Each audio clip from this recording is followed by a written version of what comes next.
What do you think of just like the first time holding a mouse with like that kind of weight and that size? Like just I get how you can use it. Like, I actually understand how you can use it now. I was very curious. But in full fingertip grip, I get it. So is there going to be a 8 kilohertz option, as the M1K has a high-speed MCU? Apparently, you can hit 8 kilohertz with the sweet low driver. Yeah. So the MCU in the M1K is not USB high speed capable. It is only capable of USB full speed. And that means without sweet low's driver, you can only use it at 1000 hertz. But internally, the M1K runs with 8000 hertz. And I mean, if you could run the M1K internally with like 20,000 hertz or something, but that all doesn't matter if Windows doesn't make use of that.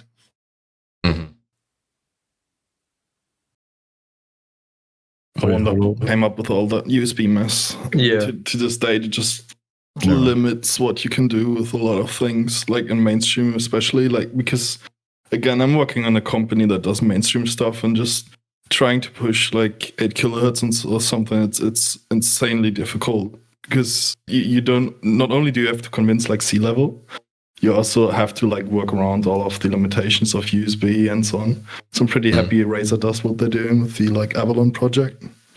Pretty hyped to see how that turns out.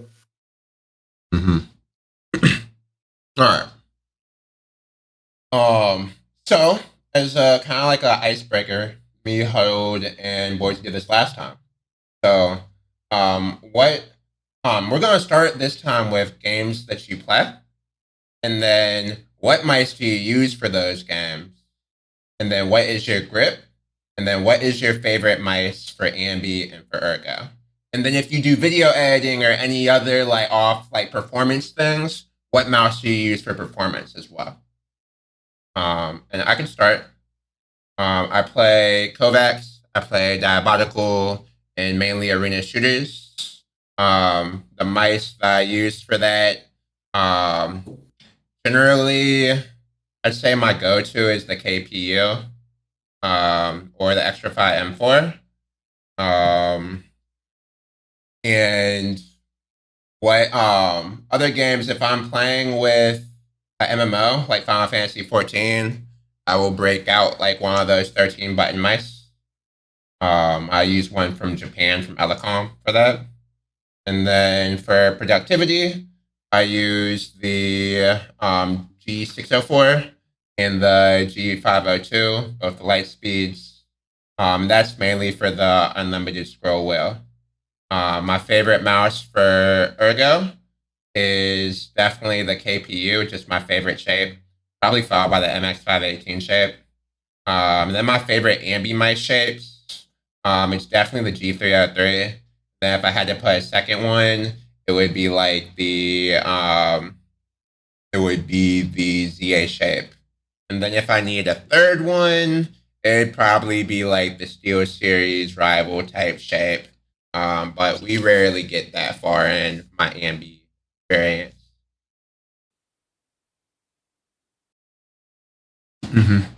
So isn't rival just Sensei? Isn't that Yeah, it's Sensei shape. Yeah. Think. Well, you need to go next. You're next in line on Discord. Wait, I need to go next? You can't avoid it. Yeah. Yeah. Okay, yes. Okay. Games, the only game I play is Crunker.io. I used to play Kovacs, but then a tragic thing happened on Kovacs that caused me to stop playing it. And I don't really have a main mouse. I use whatever I have to review. Currently, that's the Model O Wireless and the Viper Ultimate. But if I didn't review, I would probably mainly be using the Hot ES or the XM1. I do fingertip grip, pretty aggressive usually. I'm starting to learn claw though, because I just got bored. And what were the other prompts? Were there any? About the Ergo mice. Oh, yeah. Since the last podcast, I have not found an Ergo mouse I liked. So my answer is still probably going to be the Skull Mini. And, oh wait, no. The new Ponage mouse is Ambi. Yeah, so I don't think I'm going to find a new Ergo mouse I like ever. Well, okay. I don't actually know what games I play. I sometimes play some Black Ops 3 because it's one of the few shooters that remain that I enjoy. Generally, otherwise, I just like play whatever other people play, just to like play with friends or something. I do some Kovacs from time to time, but I'm not a huge aimer. Like I'm trying to improve, like every day, I guess. Like from week to week, I get a bit better. Sometimes I don't, so I don't know. I jump games. I don't play much anymore since I work a lot and stuff. But yeah, again, whatever comes to mind, whatever other people play. Currently, I'm using the Burst, like still a Burst Pro. It's a very early production model. I'm using it since I think almost a year now. Is it different than like the standard one? It's like very hand selected switches and everything, and I kind of picked the shell I liked because like early models, like the shells felt different every time and so on. I mean, now you have the difference of like right and left click sound. You sometimes have like the first batch switches will have like this kind of flat feeling. I don't have that. I'm happy with it, and I really like the shape in general. And it's just like a good around mouse for me. Since it's just comfortable. That's all I really need. And it's pretty decent. But actually in the office I'm still using my like really old MX2S because of the free scrolling. Because let's be honest here, if you scroll through like Reddit all day or like Excel sheets, PowerPoint stuff, it's it's one of the best things to have. And if I don't have it, I miss it. So but favorite MB mice, that's really difficult. I think I'm not going to put a ranking on it, just like 3 of my favorites, I think, is the WMO. Just because of the fact it's similar to the best one. It's very comfortable. It's, I don't know, probably a bit nostalgic as well. MX300 / BJ58 / old school Logitech X. Feel pretty good. And I guess still the G303, even though it's a bit weird and I get cramps with it, I still really enjoy using it because it's so it's alien kind of. That's cool to use. And ergo mice, I'm kind of on board with Boardzy here. I haven't really found an ergo mouse that I really enjoy a lot. Like even at work with the MX2S, it's not comfortable to use. It's just nice to use because of the features.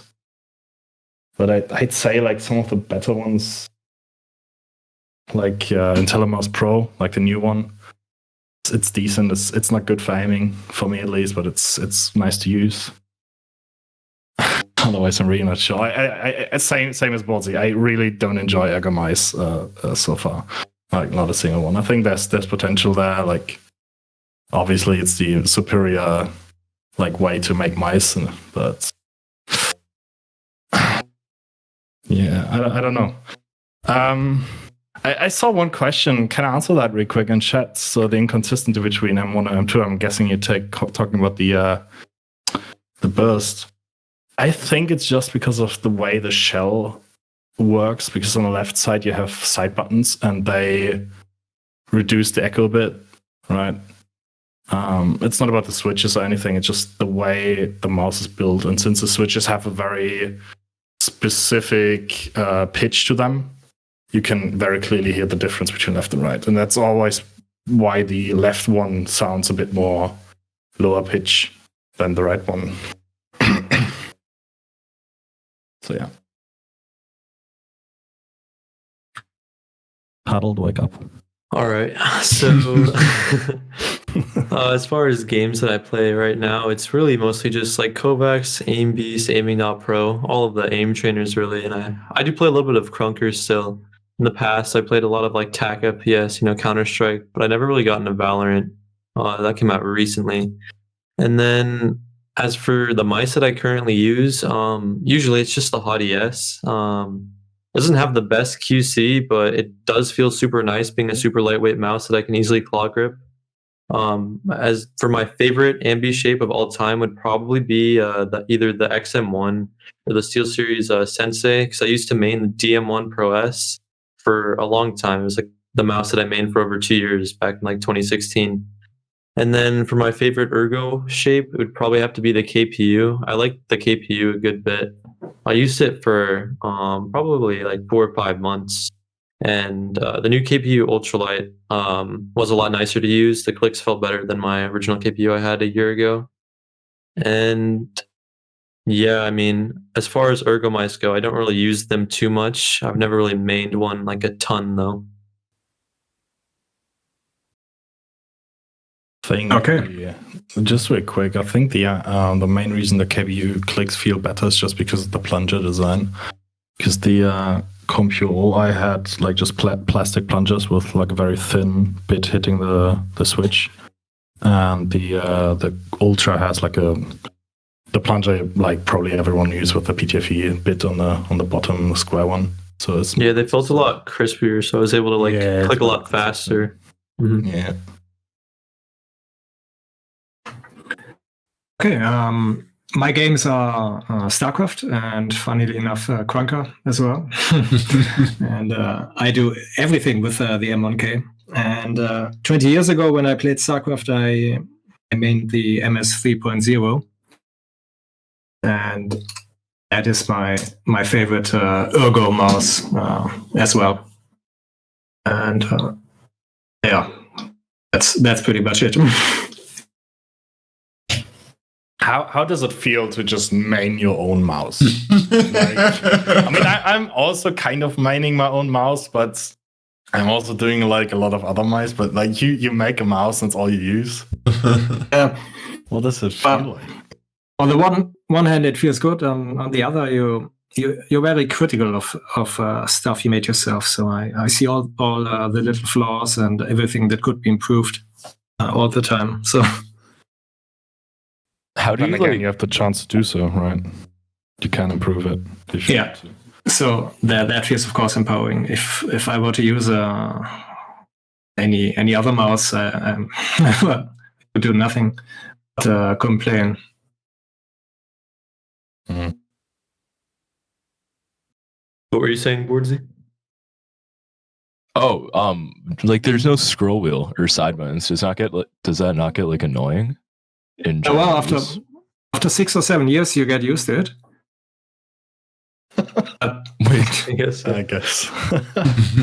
To be honest, I mean, we're gonna come to that topic later, but since I couldn't use them like those buttons on M1K, I just started using my keyboard, and I kind of got used to it. Actually, it's a bit more annoying or less nice. How do you say, like quality of life than having an actual scroll wheel. But yeah, I guess you can get used to it. By the way, Andrew, if you're talking, you're muted because your avatar's just showing green for me. Oh, no, I don't know why it does that. Yeah. Okay. Not sure what causes it. I think it's because it's like a Go XLR thing. Doesn't play nice with Discord. Yeah, I hear like a faint static sound coming from his mic on Discord. Oh, really?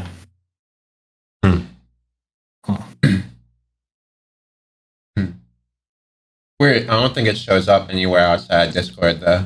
Nah, that's fine. Yeah. That's nothing. I can't hear it. Should be fine. Yeah. Most people. So I want to just point out here, we have the two gods of weight production, like here. IPS per Blue, right? IPS is the clan text. So Blue made the lightest mouse that we have ever seen. That is actually gaming usable. And obviously Elin, before he was at that job, he was extremely well known for weight reduction. And what, you made like the 20 gram Rat 1, right? For just shits and giggles. So the red one actually ended up at 14 grams. That was like the lowest I could get it. Mm-hmm. And then, but the most like stable with actually having a scroll wheel, which was nice, was 17 grams, I think. And which mouse was that? I'm not sure what was on Reddit because I deleted most of the posts though. Mm-hmm. Sure, but yeah, that's why I pushed it. But I also realized that it like having a 14 gram mouse is cool and all. It's a nice gimmick, but it wasn't usable enough. because obviously the shape isn't really tailored to something that's so. Even though that was maybe lighter, it's a lighter mod than the M1K. I think the M1K is just so insanely cool because it's like a usable mouse. It's a good shape. It works, right? And still so lightweight. Yeah. But yeah, so I did a lot of mods that went below 20 grams or around 20 grams, but nothing that was as like nice to use than an M1K.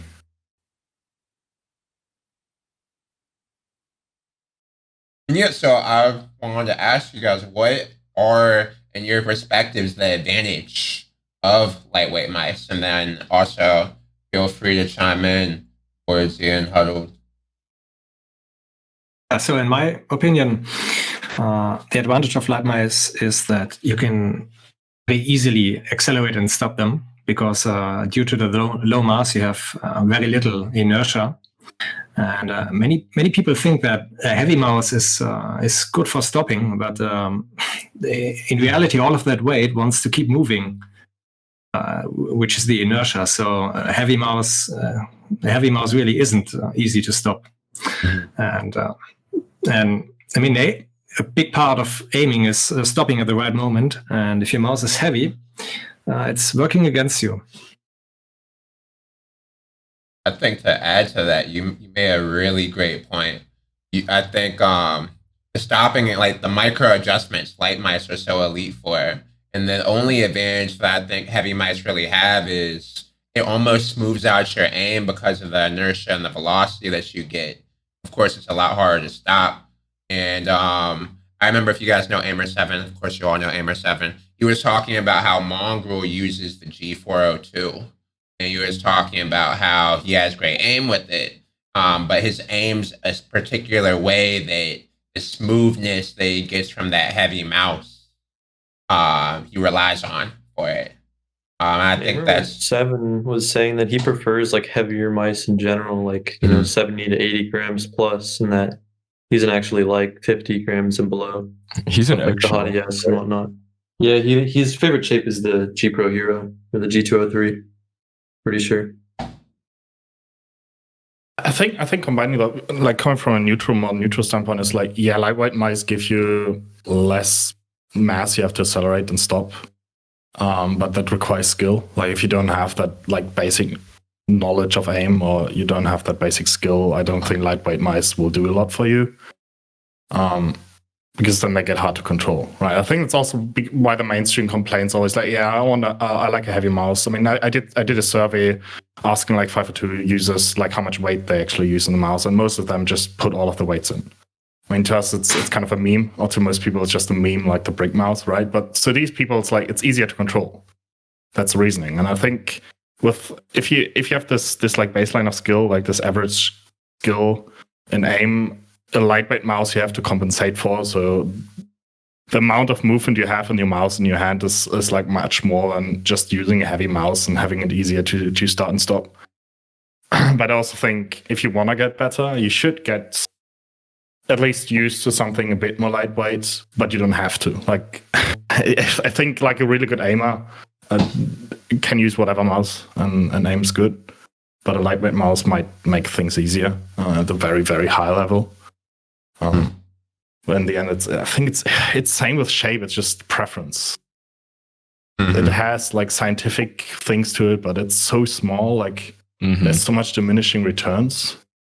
That's just, I think, more personal preference than anything else. Yeah, and that really segues. Well, before I kind of want to get Owen and Boardzy's opinion. I mean, we're talking about two elite aimers here. So what are you guys' opinions on using lightweight mice and the heavy mice as far as it affects your performance, your scores? To make a big difference, you have to adjust. I mean, how does it impact you guys? I mean, I've used like heavier mice, like the FinalMouse Pro is like over 100 grams, and I've still set records with it, and like the EC1B as well. It's just like I feel like I can reach my peak more with like a lighter mouse, and that it is definitely easier to stop on targets, like smaller dots when I use the lighter mouse. It might not be as smooth at first, but after practicing with the lighter mouse for a longer period of time, I think it's definitely improved like my ability to stop a mouse, as well as my like overall mouse control for sure. I think it's also like in games like CS:GO, you don't need a lightweight mouse because what Huddled said is it's easier to stop on like targets.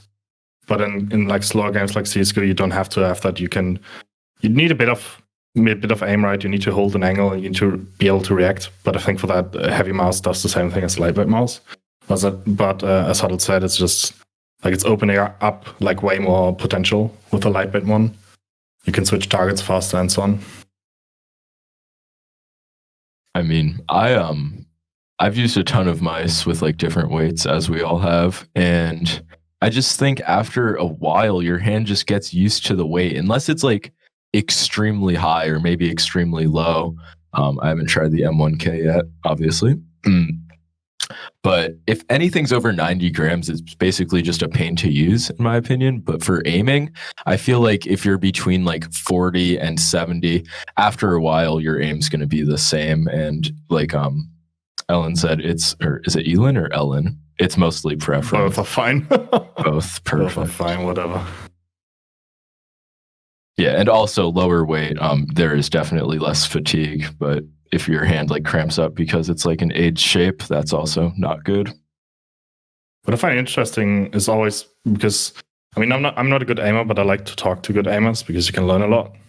And if you talk to the community, like mouse review community, everyone's like, yeah, lightweight mice are better, blah blah. But if you talk to actually good aimers, like people that show that they can aim, that they know their shit, it's like always, yeah, it's a piece of preference. It's whatever you want. There's extremes, and so I think that just shows like there's a certain truth to that.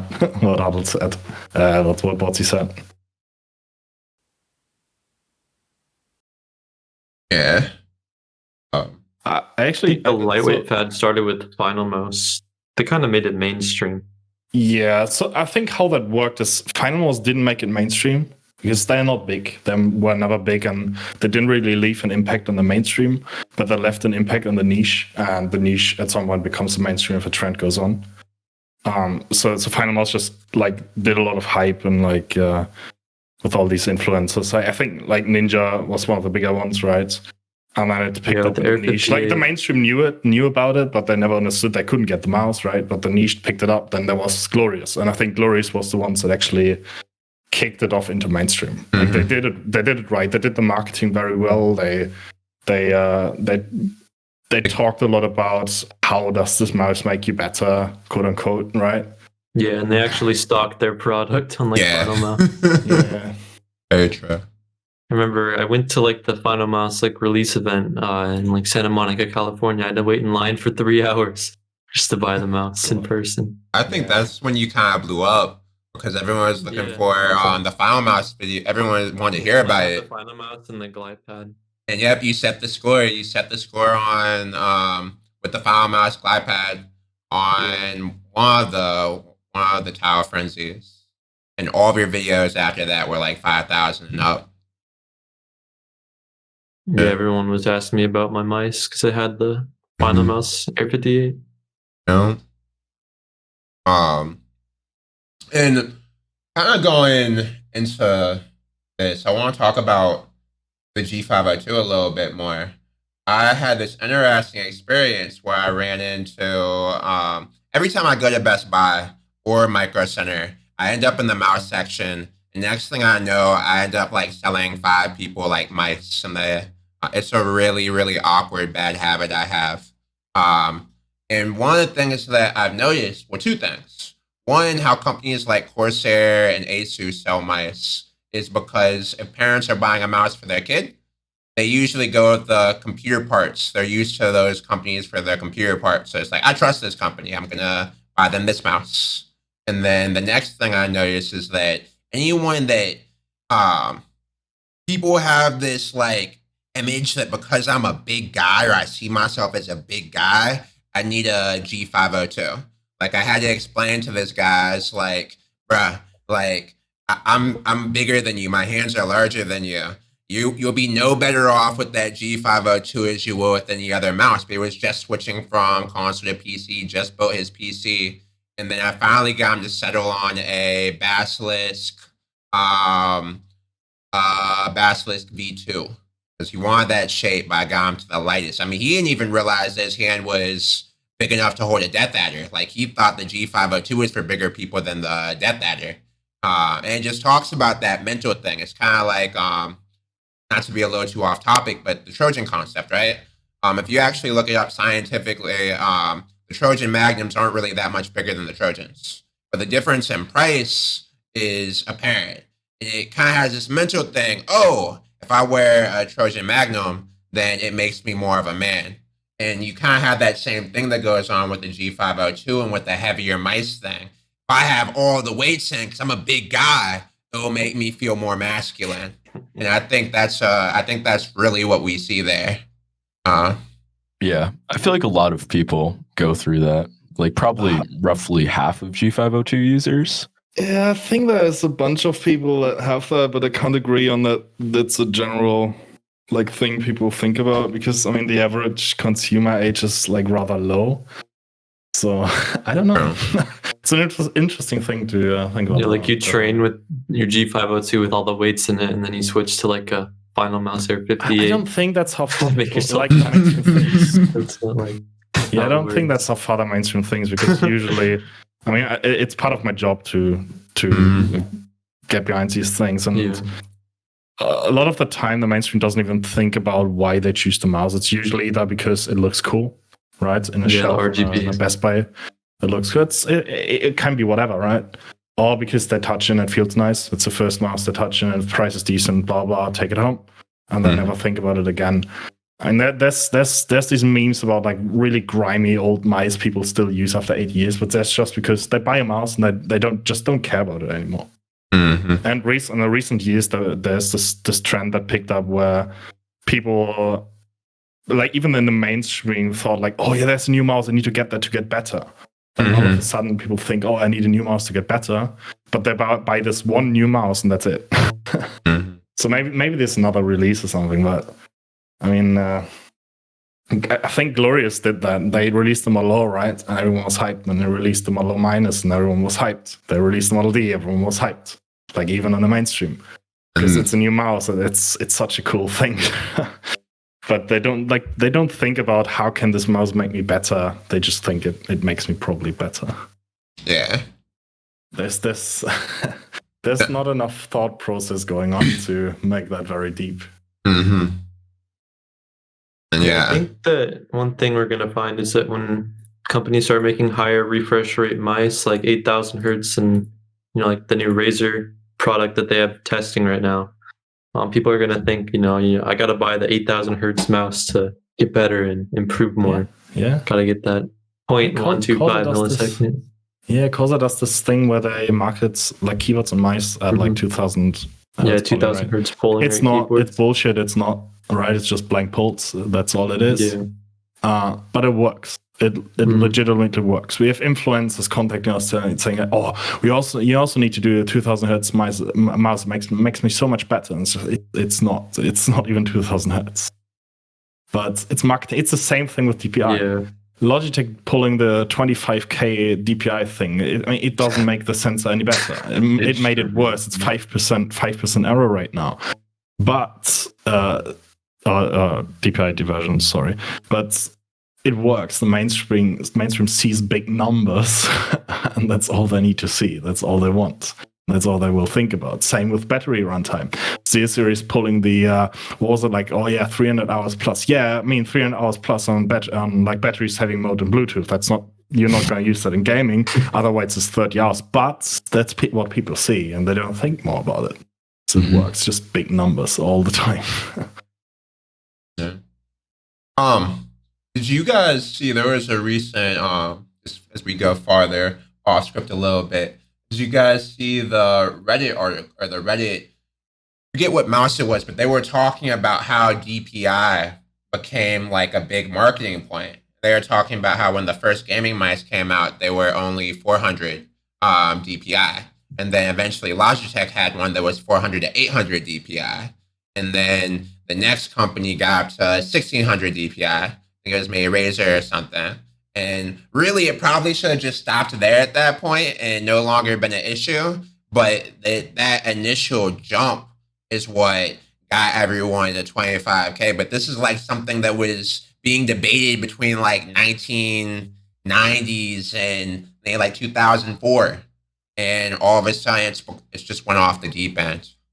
So I think one thing we need to like make sure that everyone understands here now is like you don't make higher DPI just to have my high DPI.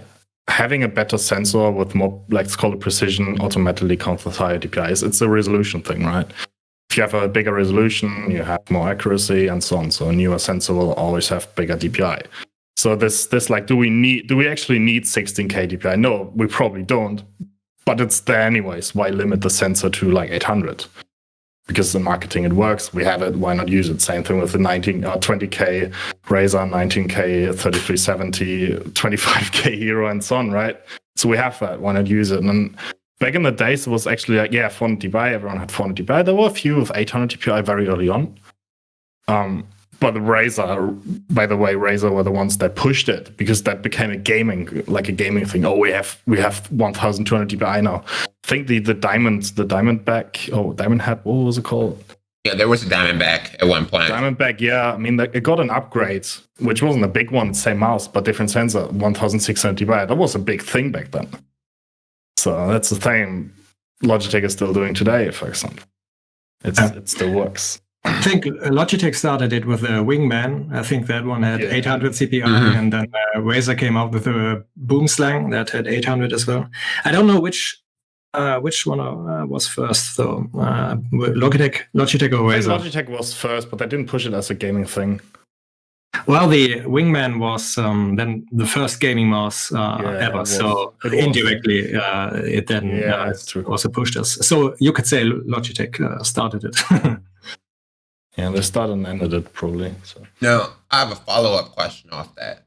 So as we're talking about more DPI and how that comes with the just higher quality sensors, what about the shift when we went into laser sensors, which got us the higher DPIs, but then led to other things? What was it about the laser sensor that had the general public move to it for a while, and then eventually shift back? Like what motivated that from a development standpoint, and what led to them finally stopping it?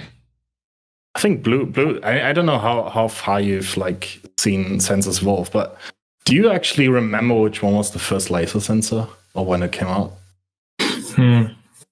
Well, our early prototypes had the 9800, and before that was the 9500. I don't know. Already were like one of the last like decent laser ones. The ones before that were even worse, and the 9800 already was pretty horrible.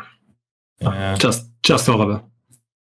I mean, I think a lot of people don't know that, but a laser sensor isn't much different from an optical sensor, just like the source of light pretty much being different. And in some cases, lens, the sensor, obviously. So I think the sensors themselves were the issue, and the like light source being very aggressive. So that's a lot of. So if you put a laser sensor on like a reflective mousepad or something, it's not going to work very well. While a good optical one probably doesn't care as much. But coming back to your question, I actually have no idea. I have no idea. I think it was just something that popped up and people picked up on. Just the latest technology. People at the end of the day just like seeing bigger numbers, like a lot of kids will run their mice to like 8,000 DPI and, they'll max out the acceleration in Razer Synapse because it sounds good. Something like that. I want to play off this and let's talk about, I think this was a little bit later in the topic where we're going to talk on firmware, but some of the most amazing firmwares in the M1K. And as we're looking at that, a wet dream of mine is to actually get acceleration firmware like raw Accel or Povo hats in a mouse. So do you guys want to talk about one, what good Accel is and how it exists? And then also, two, why are we likely never going to see it outside of very niche games and definitely not really in mouse sensor or in mouse firmware? Well, recently, real quick. Sorry, Huddled. Because there was a question in chat. I just saw. All right. So was the more DPI, the more accurate the sensor is on paper. Just really quickly want to answer that. Not really. but with more accuracy that comes high DPI. See DPI as resolution. It's just the resolution of the sensor. And if you have a higher resolution, obviously you have more precise tracking. I really don't like the word precise here, but that's just how it works. So only because the sensor has high DPI doesn't mean it's more accurate than a different sensor, but it has a bigger resolution. So generally it's probably a quote unquote better sensor. Yeah, the correlation. I don't. Yeah, there is a correlation going on. If you don't know the name of a sensor and the DPI is higher than another one, and you can probably be sure that that's the quote unquote better one. Yeah, sensitive, maybe sensitive, but it's also about like the error rate, blah blah. But that just comes with the generations of sensors. So. Sorry. So in general, when a sensor has more CPI, it will be better, but that's only because modern sensors are always pushed towards more CPI. If instead they were pushed to have more frames per second, for example, then that would look differently. So it's an artifact of the marketing strategy that sensors with lots of CPI are also good in other regards.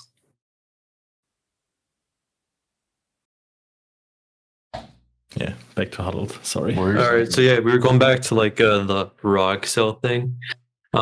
Recently, like a new driver came out, raw Accel, that actually works with like things like Faceit and Valorant and Vanguard anti-cheat, stuff like that. So I think I've seen like Accel become a lot more mainstream. You know, a lot of people I've seen like the Voltaic Discord and Kovacs Discords now are like talking about like what Accel curve they use and like how they, you know, set up their settings for it, and if they use like a linear curve or something like a exponential curve.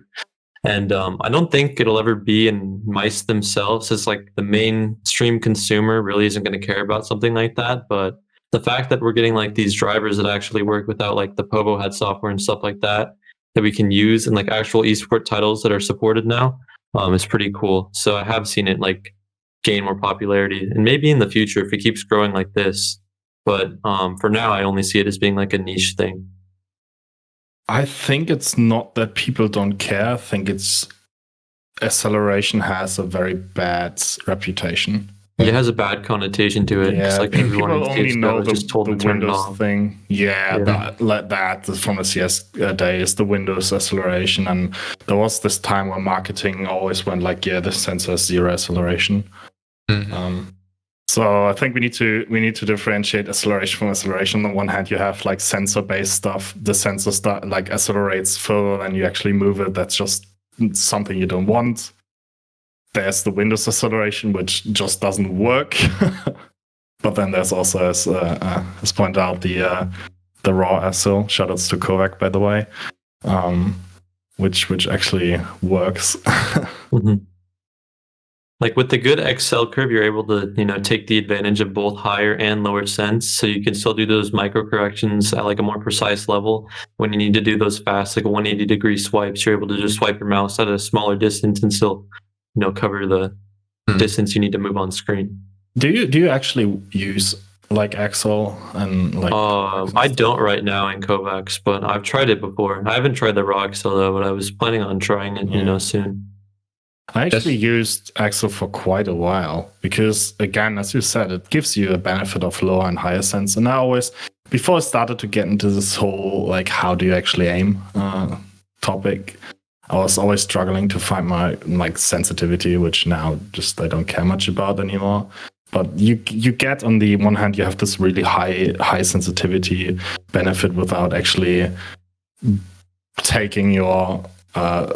how do you call your accuracy, because you still also have the lower end, and with a curve that you set up to what you want, how do you use the mouse, what game do you play, right? What kind of reactions do you need in that game? I mean, in the CSGO you probably just need a very slow curve. You just need the lower end more. But let's say in the Quake, for example, you have a lot of flicks, right? So you have the higher sensitivity thing really high up, and then sometimes you need these like really accurate shots or something. So, by the way, I think the like Poverhead's Accel came from the Quake Live Accel. Mm-hmm. Yeah, and on off that, there's Quake every version of Quake still has Accel. Now there have been better implementations than others. Quake Live had an excellent implementation. Diabolical actually has really good built-in Accel as well. They definitely asked Kovac and some other people on how they calculate Accel to make sure it would be in there. There's some games that have a good implementation. In other words, there's other games where it's just turn on Accel. Like I think Apex has Accel. You just click a button and you have Accel. You don't know what it does, but it's there.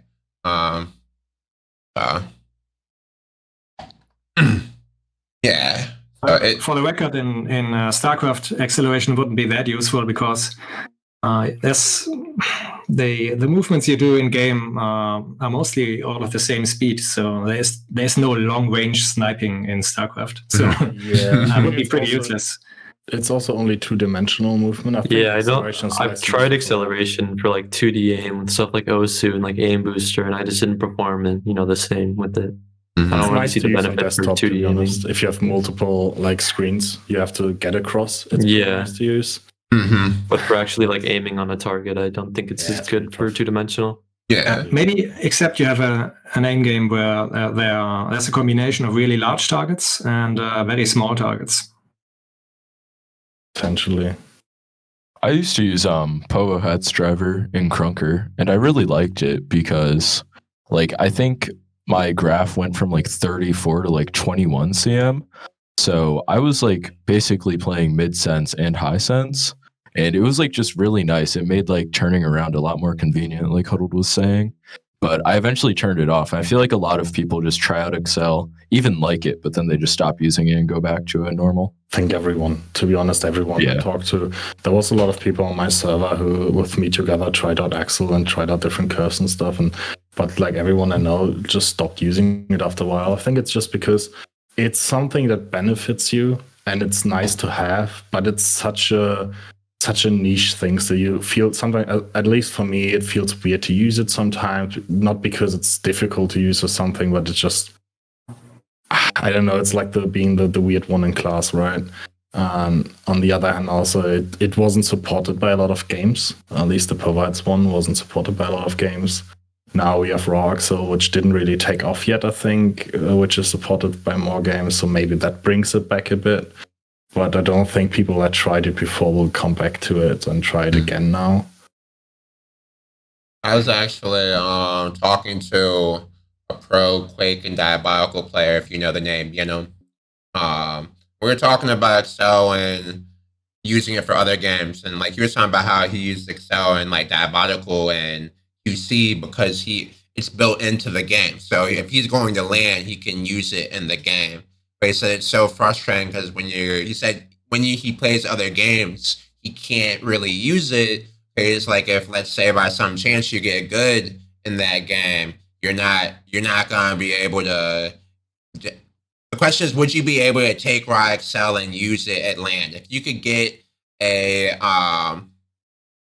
tournament director to make sure you had raw Accel installed in the computer that you're using, then I think you'd see it take off a lot more, because the high end pros might experiment with it. And then if they experiment with it, their fans will get into it. But I think until you can really see tournament admins allowing raw Accel won't get popular support.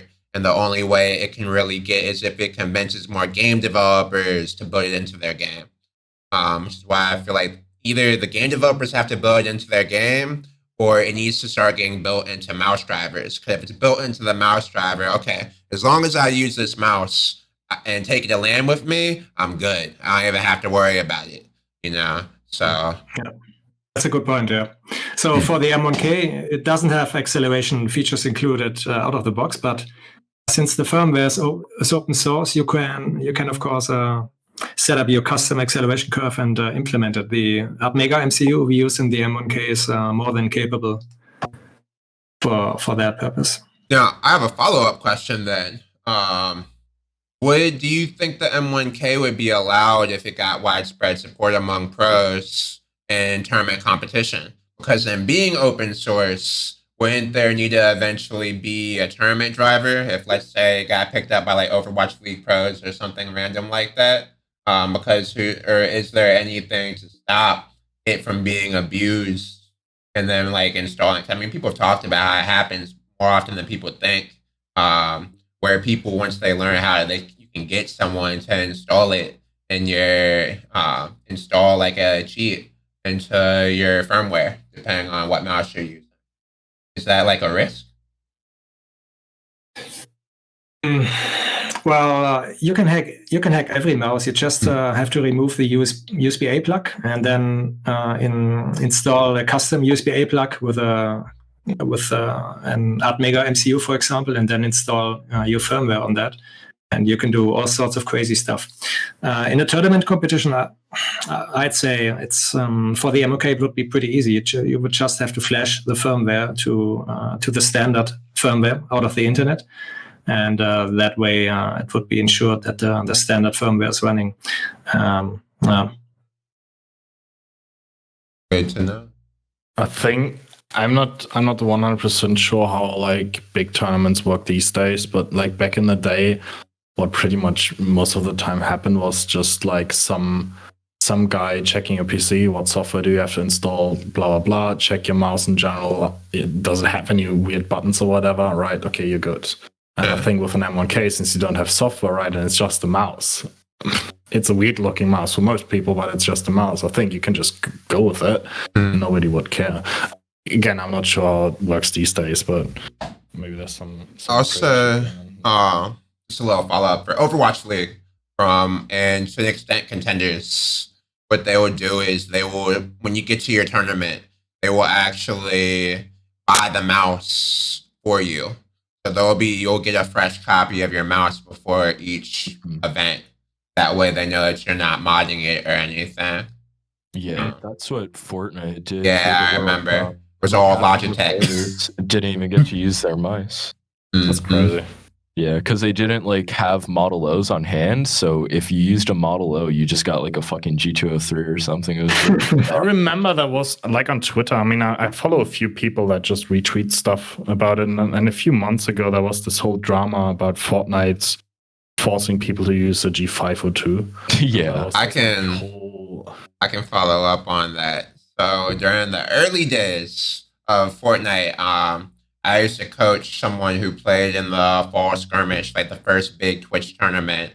I coached him in a totally different game. I coached him in Smite. And he was like, I need help trying to figure out which of these Logitech mice should I have them get. Because it was like you had the option between like or a select few, because they signed that deal with Logitech saying that every pro is going to use Logitech. So that's where it came from. They tried to basically endorse sign a promotional deal for hardware and keep it like independent from the player, which was a very, very cruel and unusual decision. Yeah, it's very unhealthy for like a professional scene as well, I think. Yeah, if Ninja uses it, everyone can use it, right? I've actually seen a lot of tournaments where people use Paracords, for example, in the last couple of months, I think. Yeah, I've seen posts spring up on like the mouse review subreddit of people using like modded mice in tournaments. Yeah. And that's how like the Superlight was leaked too. Yeah, right. Like the white tournament handkin. That was interesting, actually. Good detective work. Yeah.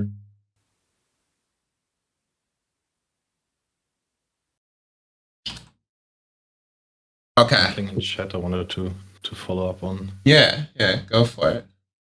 Oh yeah, Sply. Hello. You're saying like Powerheads gets banned in a lot of places, but there's Raw Accel now, which is kind of the follow up to that, and it's much more supported by like games, or I think it's just a signed driver now, right? That's why it works, something like that. So it works now.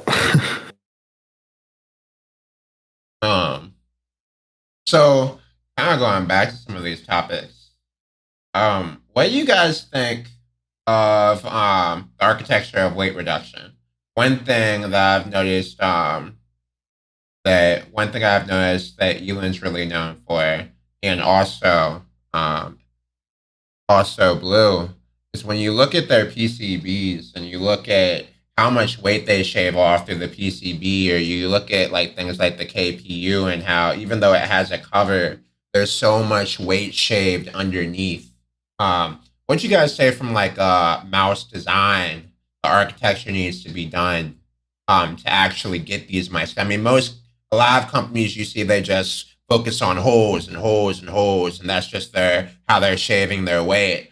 But from like an intelligent decision on shaving weight, I mean, you see like when you look at the quality control issues from the Glorious Model O compared to the later with the Glorious Model O wireless, how that shell, I mean, it can be risky if you're just trying to shave weight like that.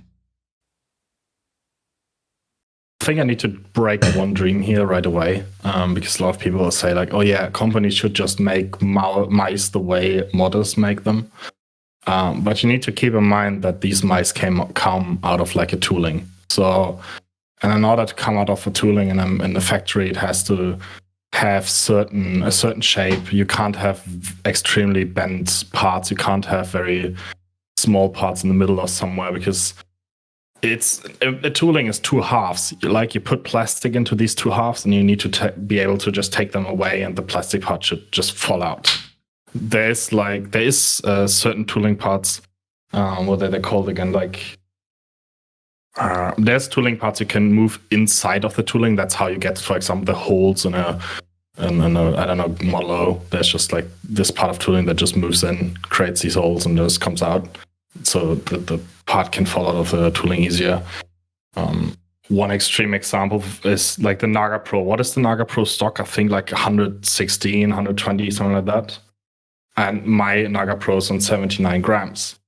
And it's still rigid, it still works, still has all the functionality. But you could never make it 79 grams out of a factory. It just wouldn't work like that. I think there's a lot of limitations just from that side. But on the other hand, there's a lot of structure companies should think about.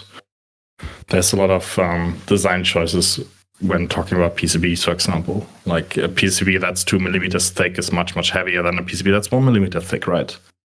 Save half the weight, and a PCB can easily be like 10, 15 grams if you, in a bad case, right?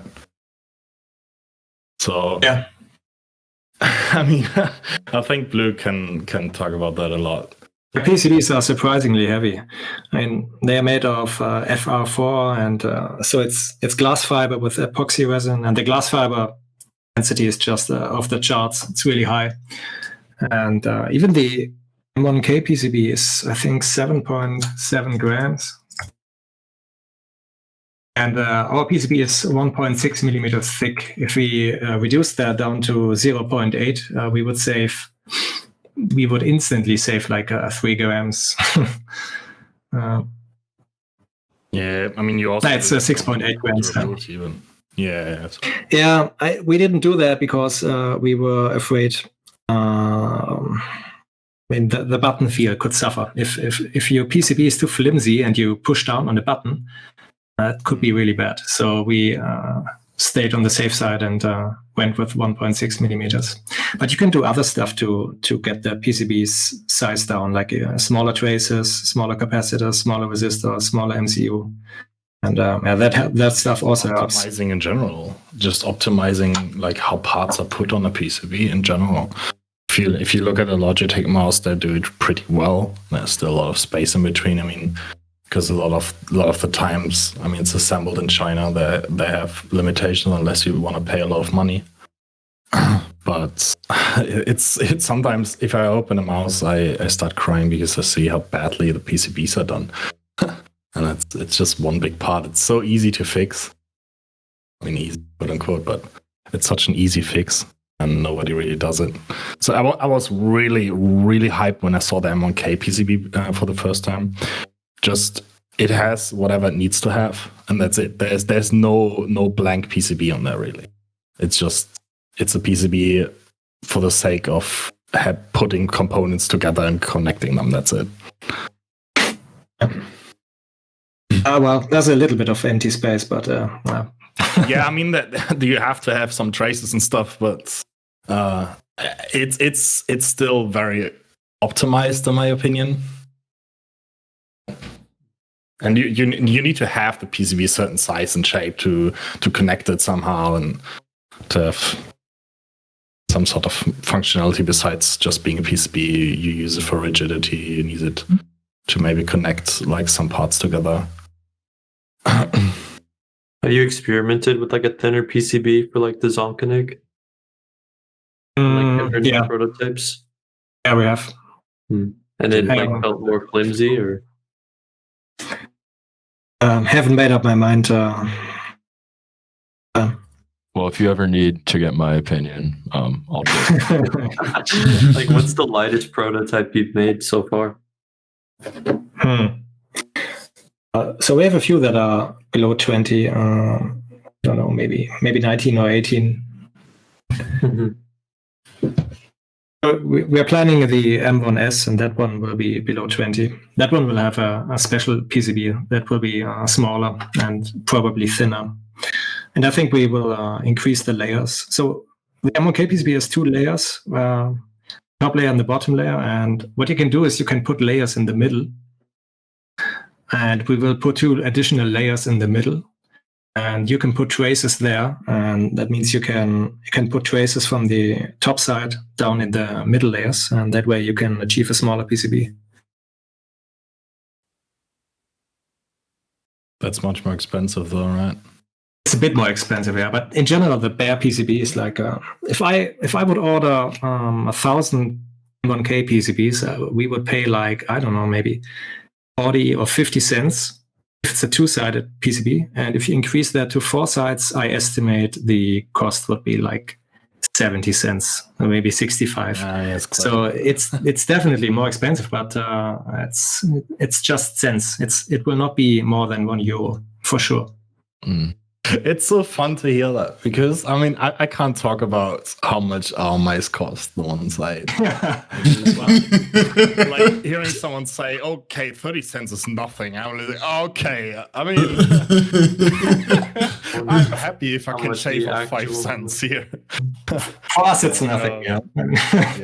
Yeah. I mean, to be honest, if you can sell a mouse for that price, and if you make a very limited run and so on, it's less important, I guess. It's not really comparable to like a raw cat mouse. It's like mass produced. Sorry? It's not really like comparable to like a raw cat mouse or something that's like more mass produced. No, it's not. So on the one hand, let's say, I mean, I'm not 100% sure how Blue does that. Maybe you can explain a bit more, but I guess, I mean, they're just ordering parts and then put them together. Right, they don't have a factory doing it for them. They manufacture everything themselves. They order very specific parts from different suppliers. I don't know, Blue, if you have like one supply chain, but I guess you have like multiple supply chains here. Yeah, but we don't solder ourselves, so we use a German factory for the soldering. Yeah, right. Yeah, I think it's you said that in a blog post, right? Yeah, and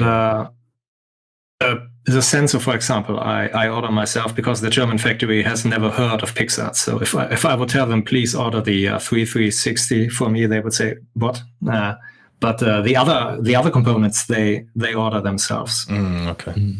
With exception of the switches, I've got a stack of switches myself. Yeah. But yeah, on the other hand, for like a bigger company, mass production company, you have a manufacturer, let's say in China or wherever, like usually in China. You have a specification list. Like you have mechanical and electrical engineers in your company. They design the PCB and everything. You send it to the manufacturer. The manufacturer does maybe some design adjustments to their needs because every manufacturer has a different approach to things. And then they buy all the supplies, and then you pay them for the supplies and the work. So they make the price. And that's why 30 cents for someone like me is a lot, like a huge amount, because in that market, prices are much, much, much lower than what Blue would be able to get. Just think about it. You said in the beginning you did like what, 400 something M1Ks, right? I'm guessing that's with faulty PCBs and so on, maybe 600, 700. I don't know what. Maybe that's. We have nearly 0 faulty PCBs. I mean, okay, so let's say worst case 500 then. You order 500 PCBs. That's 2 switches for each PCB, for example. That's 1,000 switches. That is nothing. If I would go to Omron and tell them, yeah, I need 1,000 switches from them, they just turn around and leave. So a bigger company goes to Omron and tells them, yeah, I need like 1.5 million switches. Obviously, the prices are much, much lower for that. 500. So that's kind of how this whole thing works, right? But also the margins are much different, and the price, obviously. I mean, a Razer or Logitech couldn't like sell a mouse for 250 euros.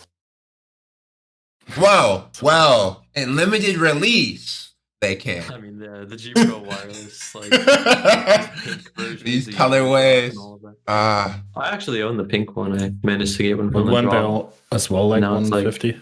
It was still the retail price of like Yeah. G Pro wireless, 150. But now they go for like 400 on like the resale market, Yeah. stuff like that. Yeah. Can we get some more info on the M1S? Or not yet? It's not officially announced. Main thing will be that it will be below 20 grams, and basically every component of the M1K will be taken up a notch or two. Like the cable will be a bit lighter, a bit thinner, PCB a bit lighter, smaller, and we want to use more carbon fiber and less ABS plastic, and different construction methods. So I think the mouse feed will be the same, but that's about it. When upgrading these, right? Oh, I have a question for you. What was it like talking to the Hyperglide company? Like how do they operate and work, and like, because I feel like, personal opinion, I feel like Corepad, they seem to just cover everybody. They're ready. TigerArc, they'll cover everybody. They're ready. But then you look at, and it's like they have like 5 releases that they do. Like they might add 1 new release a year. So how is it getting in contact? Talking to Hyperglide, you have to be pretty patient, I guess. And sometimes you have to write more than 1 email. So, but the feed themselves are pretty good. So I think it's also why there's just so few of them, why they're so expensive. Because imagine for every single set of skates they release, they need 1 tooling. And the material they use is also quite expensive because it's like a very pure PTFE, so you need a lot of chemical process behind it. So I think that's also why they don't just pump out releases like Corepads is doing, for example, because Corepads just uses shared tooling sometimes. I think Hyperglide is more sophisticated than other mouse feed. Yes. But I don't know exactly what their secret sauce is. Hyperglides isn't doing mouse feeds as like a main sale, so they focus more on like industrial stuff.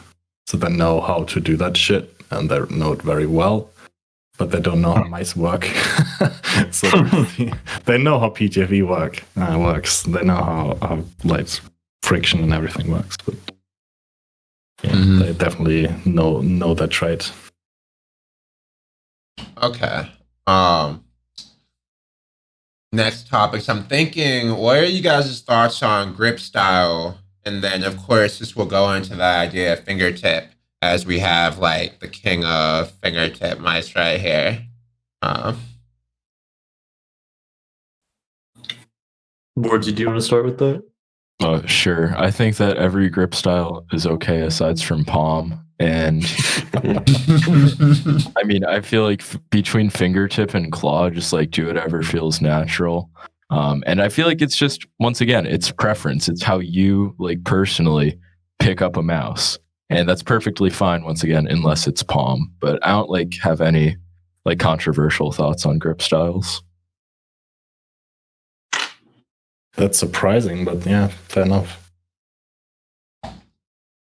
Yeah, I've pretty much always used like a claw grip sort of with every single mouse. My hand's like a lot longer than like a lot of people's. Like I have long fingers. And so it just feels natural. Like with the claw grip, I'm able to, like, if I want to aim more vertically, I can extend my fingers up more and sort of go into like a fingertip when I need to for that vertical motion, or I can just move my arm up and down. But I just feel like claw grip gives me the biggest range of motion. For me, it's the other way around. Back when I played StarCraft with the MS 3.0, that mouse always did get in my way and hindered me in my motions. So I was really happy when I tried one of our first prototypes, because I suddenly could move my mouse the way I wanted to, and the mouse wasn't limiting me in any way. And that's why I think that fingertip grip is better than other grips, because because you give your fingers the maximum amount of freedom. Yeah, I mean, I agree on the last point that fingertip grip, it's a straight fact. It gives you the highest amount of range of motion, but it also gives you a very, very low stability. Like, even if you're good with fingertip, you will always have less stability than with any grip style that uses palm as a support, like any claw grip. I totally agree. Yeah, what Huddled said is, like, with a claw grip, you can use your fingers to do a lot of vertical aiming. I also do that a lot. I use like every single type of grip. My grip changes from mouse to mouse, and for a few years, and was very unhealthy, I guess, also for me.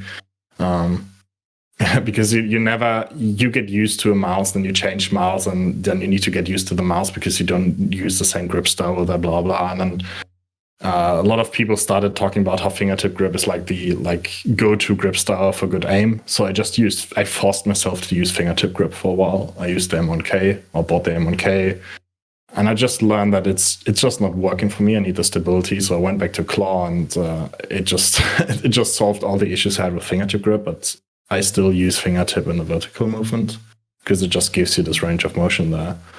Also in very clutch situations, right, where you just need to do micro adjustments a lot. I switched to fingertip grip without even thinking about it. But I agree with Boardzy again. It just depends on whatever you want to do. If it works for you, use it. Don't change it. That's my approach to almost everything regarding this whole hobby. Comfort is pretty important. You don't want to use like a grip that's gonna like tense your hand 24/7. Because if you start doing that, you run the risk of like injury, especially if you're playing, somewhere between like 5 to 10 hours a day. I think that the first part of that sentence, comfort is important. It's not about just like it's important for grip, but also for mouse and everything, for your environment. If you don't feel comfortable doing what you're doing, you're probably not going to perform well. So if you have a mouse that you feel comfortable with, use it. If you have a grip that you're comfortable with, use it. If you have a mouse pad, blah blah, and so on, right?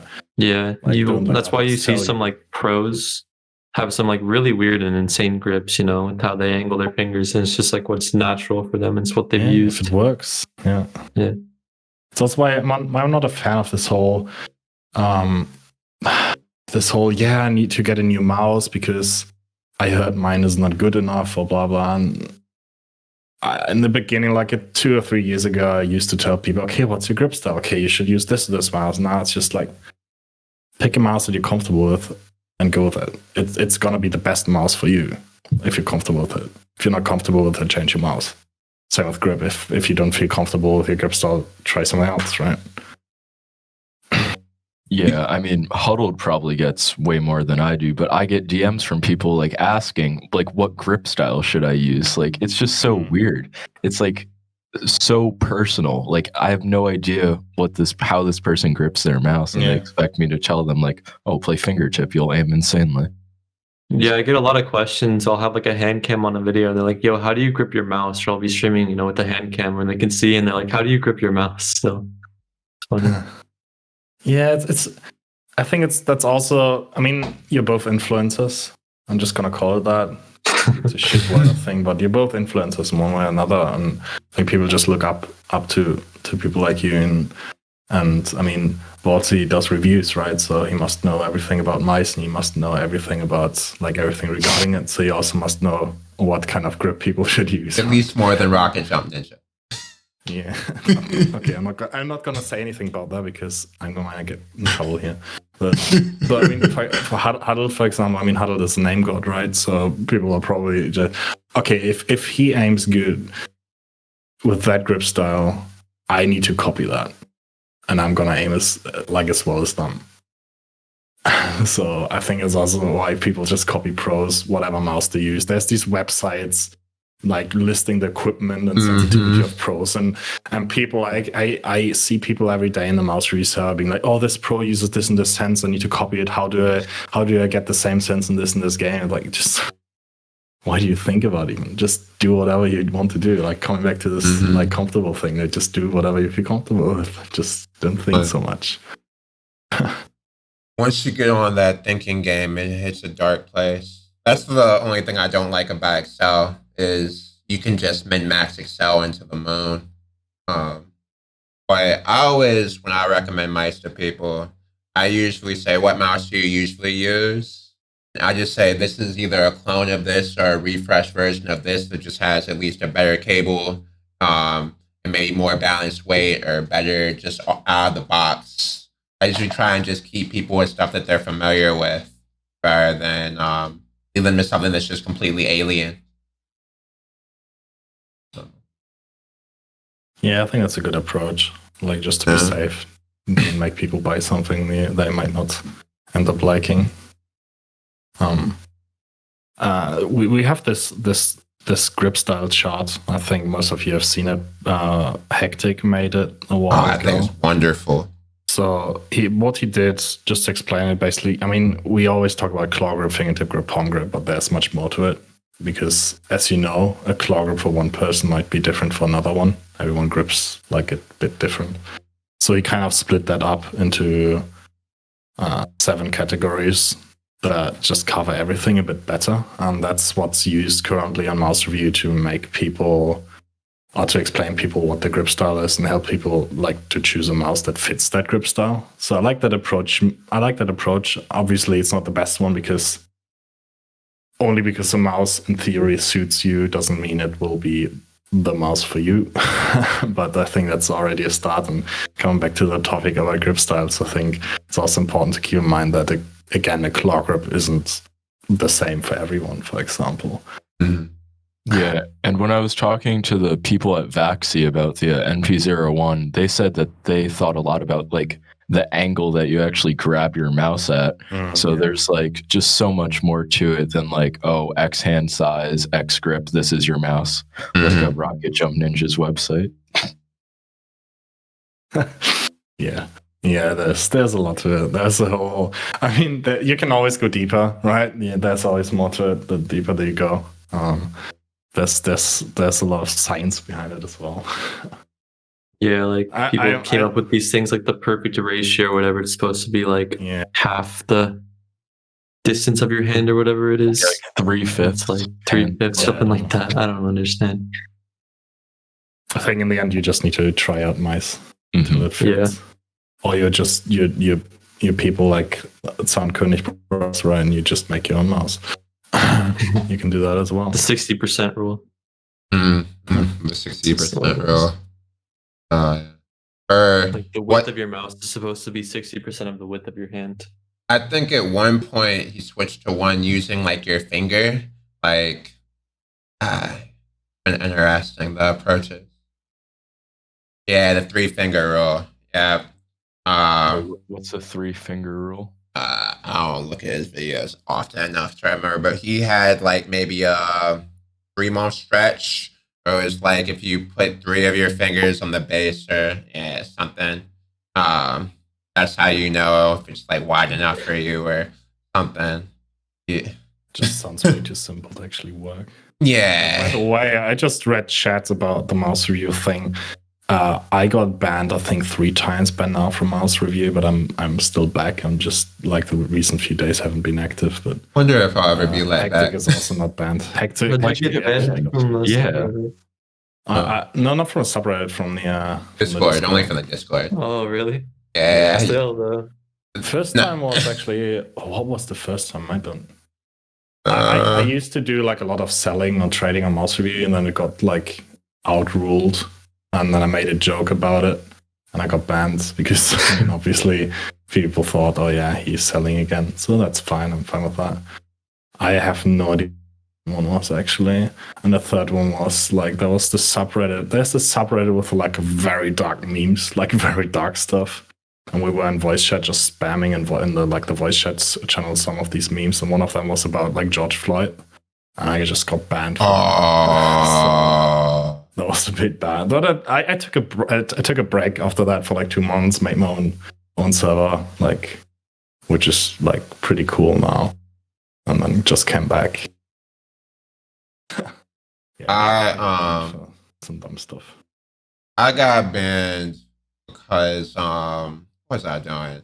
I had a giveaway that one of their mods approved and was getting a ton. It was going really well on Discord, and then out of nowhere, or not on Discord, on Reddit, and then a few people complained about it, so they took it down because they wanted me to show proof that I had all the items. I provided all the proof, all the timestamps, and then reposted it. The repost was not liked as much as the original post, and they took it down altogether. And I'm like, I literally came back from work on my lunch break so that I could give you all these timestamps. Your mods already approved it, and then you guys just ended up shutting it down after. And yeah, I just really didn't like that. So I bitched about it for a little bit here and there. And who is that one mod? They have one mod that was it Abstand? When Abstand became a mod, it just got so much. I mean, he's a dictator, man. I mean, I'm not saying he's a bad guy or anything. Yeah, I'm not saying he's bad or anything. But Abstand was the one who actually allowed me to do the he was the one that double checked me and then allowed me to repost the giveaway. And then afterwards he was like, I can't do it anymore, so he pulled it down. I was just pissed because like I was working with them, we were trying to get it figured out, and then he's like, we might not know for sure if it can get reposted until like 3 months from now. And I'm like, the giveaway ends at the end of the month. I wouldn't bother about it too much. I mean, most of the like OG people on Mouse Review just left a while ago. Oh yeah. The Reddit kind of devolved into a place where people just post pictures of like custom mice and whatnot. Yeah, the Reddit is just trash anyways. Like back in 2017, 2018, it was a lot better. Oh yeah. A lot of people from like the Overclock forums and all that. Yeah. But the Discord, I mean, the Discord can be a nice place, to be honest, because there's still like a core of people and can be nice, but most of the time it's a lot of like new people. Hey, still in there? Are you banned from the Mouse Review Discord? I don't know if I'm banned or left. Yeah. I don't remember. Because I think you got banned. Actually. I think I remember. They can't post his videos. Yeah. And then I got like timed out, or I got warned for like trying to buy something. I don't even remember what it was. And then I think I got banned because I followed up by like asking to buy just the got same muted thing. apparently. Yeah. Oh, really? Oh, wait, fuck. Send the invite link, Spy. That's hilarious. Making Spy. I think Spy's banned though. Is Grail still around? I remember Grail. Grail got banned. Wasn't Grail a mod at one point? But to be honest, OCN was like how I learned a lot about mice in the very beginning, back in like 2016, OCN was the 2017. shit. OCN was great. Yeah, ESR, OCN, that was the good shit. Ripped the last Prince Who Is Promised is the word I use of OCN, creator of the Linux Astrum. Great pie in the sky. Great Ninox Astrum.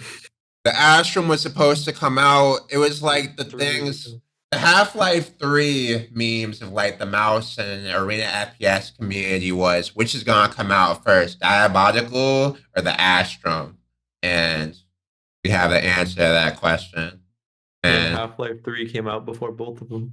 actually going into Kickstarters, it took me a while before I'd even commit to the M1K, because I remember just thinking about how many revisions the last Kickstarter I saw for a good mouse kept going on with the Astrum. I was like, I don't know if I could do another Well, I don't even think I did that, but I was like, I don't know if I could do a Kickstarter. Me and M1K had like a real heart to heart, and then yeah, I got it. And then at some point, the mouse The Ponage Ultra Custom was a Kickstarter mouse, right?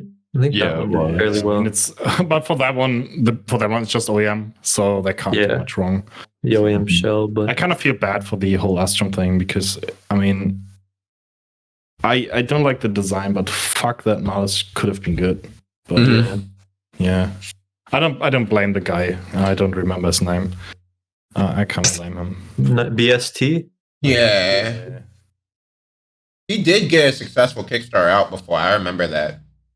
Yeah, definitely.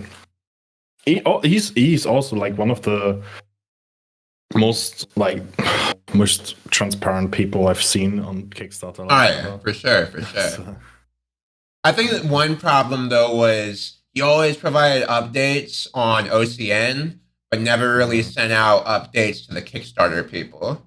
There was a huge disconnect that I just don't think he really thought about. but I want to Let's be pull up honest. this thread. When was the last time you made a post on there? I've got no a while clue. ago. That was a while ago. I just remember when he kept flip flopping back and forth between sensors and stuff. There is a G9X clone that exists from China. I actually convinced X-Ray Pad to start carrying it, but no one bought it after that. Yeah. Now, what? Oh, yeah. So what do you think of all the M1K clones of the world? The HSK, the sawed off FinalMouse 2, and just, I mean, Apparently the new FinalMouse is going to be like a wireless, like, fingertip only grip mouse. Really? And I thought that's what they were going to say. I Right? think there's a difference between having a small mouse and a fingertip mouse, to be honest. I think the final mouse is just going to be like a small mouse. Yeah. Maybe. And the fact that you have to buy the game for like what, $30? Yeah, $30, and the top And- 20% get the mouse. So Yeah, only the top more 20% expensive get the than their mouse. old mice. I don't think it's worth discussing that because they might change their mind anyways. It's FinalMouse. They True. never like said anything that they followed up with the truth. at Yeah. least. Hopefully they don't delay their fucking keynote presentation on December 20th. Yeah, I feel like the game's going to be really interesting to see It's what a It's mouse fucking company Unreal Tournament introduced. mess. Yeah, It's not gonna be good. It's not Unreal gonna be good. Engine If you make a asset shoot on flip. based on that, nah. Nothing competitive, at least. Well, let's see if I think at one point they mentioned they wanted to release several sizes. But FinalMouse being FinalMouse, of course, you don't know if that actually will be a thing. But the HSK is pretty interesting. What I don't like about its shape is that the tall hump. I mean, I think they did it so that someone with small hands still could achieve some sort of palm support, but by making the torso hump, you also have a very steep buttons, and that we tried that in a few prototypes of ours, but it felt very weird when you played with these steep buttons, and the mouse kept creeping up towards you. Like when you push on very steep buttons, you also push the mouse backwards a bit, so made it harder to control. But other than that, I'm very hyped that another mouse company is releasing while it may not be a fingertip grip only mouse, it's still a fingertip grip first mouse. So I hope others copy them. I mean, Chinese companies like them can always do stuff like that. They don't have to create stuff for the mainstream. They just create stuff for the niche, for the enthusiasts. So I'm pretty much looking forward what HK is doing. HK Gaming is answering to that, and all these small like OEM brands and so on. Because I think there might be a few more than that. I'm just not sure if it's ever gonna hit mainstream. Because usually a mouse that's only fits towards like this one grip style, or a mouse that doesn't look like other mice doesn't do too well. But yeah, I think it could push it at least a bit more. This whole idea of a fingertip or pure fingertip mouse. So I'm happy that the HSK is a thing, even though I hate the shape. I'm still happy it's a thing. Same here. Yeah. I mean, me and Huddled both have HSKs, and I feel like the reason for that tall hump is for if you like keep your fingers flat when you play fingertip, which I understand like not many people do, and it might have like cons, but I don't think it's for like small hand like claw support, because there's this 13-year-old who basically used me to get the mouse, and he cannot play any grip besides fingertip on it, and I don't think anybody has smaller hands than that. Yeah. It was pretty funny. Basically, this like 13-year-old kid, because me and Boardzy followed him on Twitter. He hits up Vessel Gaming and he's like, "Hey, can I possibly get a sample of the HSK? I'm friends with Boardzy and Huddled," and they actually sent him one, which was insane. He was able to social. I mean, I'm just gonna do that in the future. I know these people. Please send free mouse. Yeah. That's interesting. I'm always curious, like how much bullshit people talk like that, like in order to get like free samples. Yeah. Or it's like in general, they go to their friends like, "Oh yeah, I'm friends with these like very famous people, and I have a free mouse because of it." Okay. Yeah. Give the play. There was this one comment in chats which I thought interesting. I hate this topic, but someone asked what our thoughts on muscle memory are. Oh no, please no. That's a box of Pandora, right? Yeah. About the you mentioned you can rest your fingers on the buttons. Yeah, if you do that, then you can't use your fingers to stretch out the mouse away from you, because you will hit the hump. So it's limiting your range. Kind of. Oh yeah, so if you guys, that's nice. But yeah, I think the muscle memory, I'm like 99% sure we all agree here, and we shouldn't talk about it. Yeah. Yeah. One of those interesting little topics. Muscle memory is a thing. It's just not a thing when you think about mice. Yeah. Like, I guess the way you grip your mouse could be considered. That's what I was gonna say. Yeah. You know, not the distance you have to move your arm to travel 180 degrees. I mean, I think that just got debunked by the fact that random, like, sense randomizer exists and people still do. Yeah. Yeah, I guess, in terms of, like, grip, you can teach yourself how to grip. I had this really bad habit when I played on 131. I don't know if anyone's watched my streams when I played on 131, but no matter what I did, I would always accidentally middle click, which was like my, I'd always click like left click and middle click at the same time. And you'd be like, "Why are you zooming like point blank?" And I'm like, "It's just a bad habit. But my fingers are just used to going down at the same time for some reason." And it was just unfortunate. I had to like force myself to relearn how to play on 122. And for a while, even though I would think in my head I'm playing on 122, I would look down and I'd be like, "Oh crap, I'm still on 131." And I just wouldn't have noticed until like 2 hours into the session. But yeah, there's some bits to it like that, but outside of that, I wouldn't say there's much to it.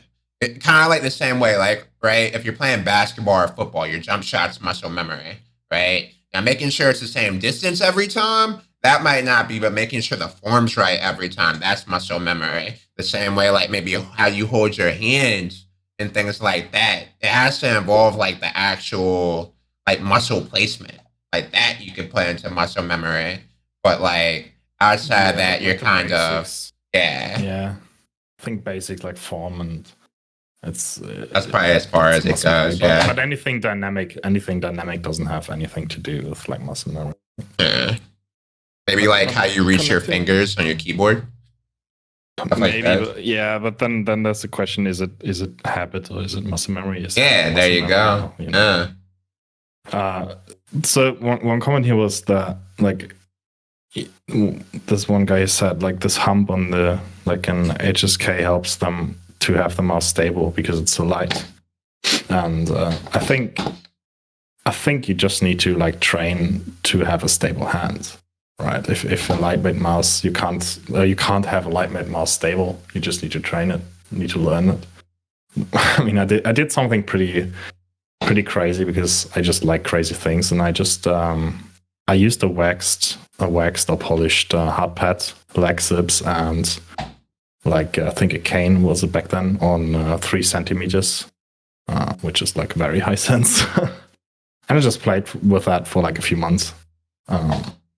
Obviously, in the beginning was dog shit, but after switching back to like 12 centimeters or something, you realize like how much you stable you are after just forcing yourself to be stable, because otherwise you wouldn't hit like anything, right? So I think there's also like a lot of Kovacs scenarios probably that can teach you that pretty well. Well, yeah, that's what people do in Kovacs. They'll Start playing on low sense or FOV and high sense to like train smoothness. Exactly. Yeah, the Aimer 7 routine. Yeah, Aimer 7 smoothness routine. I mean, yeah, Sirius and all of them, they do the same thing. I think Zeeq, the other click time guide, what he does is he goes like CS surfing on like 5 centimeters before he starts playing Kovacs. And then Sirius likes playing on lower sense when he'll train on like a higher sense than when he actually plays. Things like that. I mean, at the same time, a lot of those guys play like just by how they feel. Like, I don't know if you guys know this, but pros like Sirius and Busdriver, like they change their sensitivity midway through the game. Like, if they feel like for some reason it's just not fast enough right then, they're just going to go into their settings and make it faster. And then if they feel like they're too fast, they'll go in there and they'll make it slower. And they'll go through a whole tournament changing their sense like several times, and you just won't know. It's really interesting. I think that's not a good habit. Yeah, but in general, it shouldn't really matter what sense you use. You should always perform the same if you're good at aiming, unless it's like extremes. But yeah, but changing your settings can like force your brain to work harder in a way, so you're not like slacking on. I mean, again, I think it is a bad habit though. I'll say Meowgly, if you guys remember the Gleepad creator, he had a theory about you Huddled. His theory was the way you keep your performance up is you keep every time you were playing with a different mouse like every day for a video. Means like by having to learn a different mouse each day, it kept you focused on the fundamentals and what you need to do to set those high scores. Yeah, I think that did play a role, especially because like with every new mouse, no matter like what the shape was or what the weight was, I was still setting new scores with it and improving. Yeah. Again, in the end, aiming isn't about like your mouse or your grip style or your sensitivity. It's about you, like your fundamentals. If you can't hit targets, you won't be able to hit targets with another mouse either. Again, not talking about extremes. Obviously, coming from a trackball, you will probably improve with a like normal mouse. But yeah. So trackball is very good for productivity. Half the time when I'm working, I work with the trackball. I tried it and didn't like it. Didn't feel fast with it. It's interesting. It has a different way of thinking.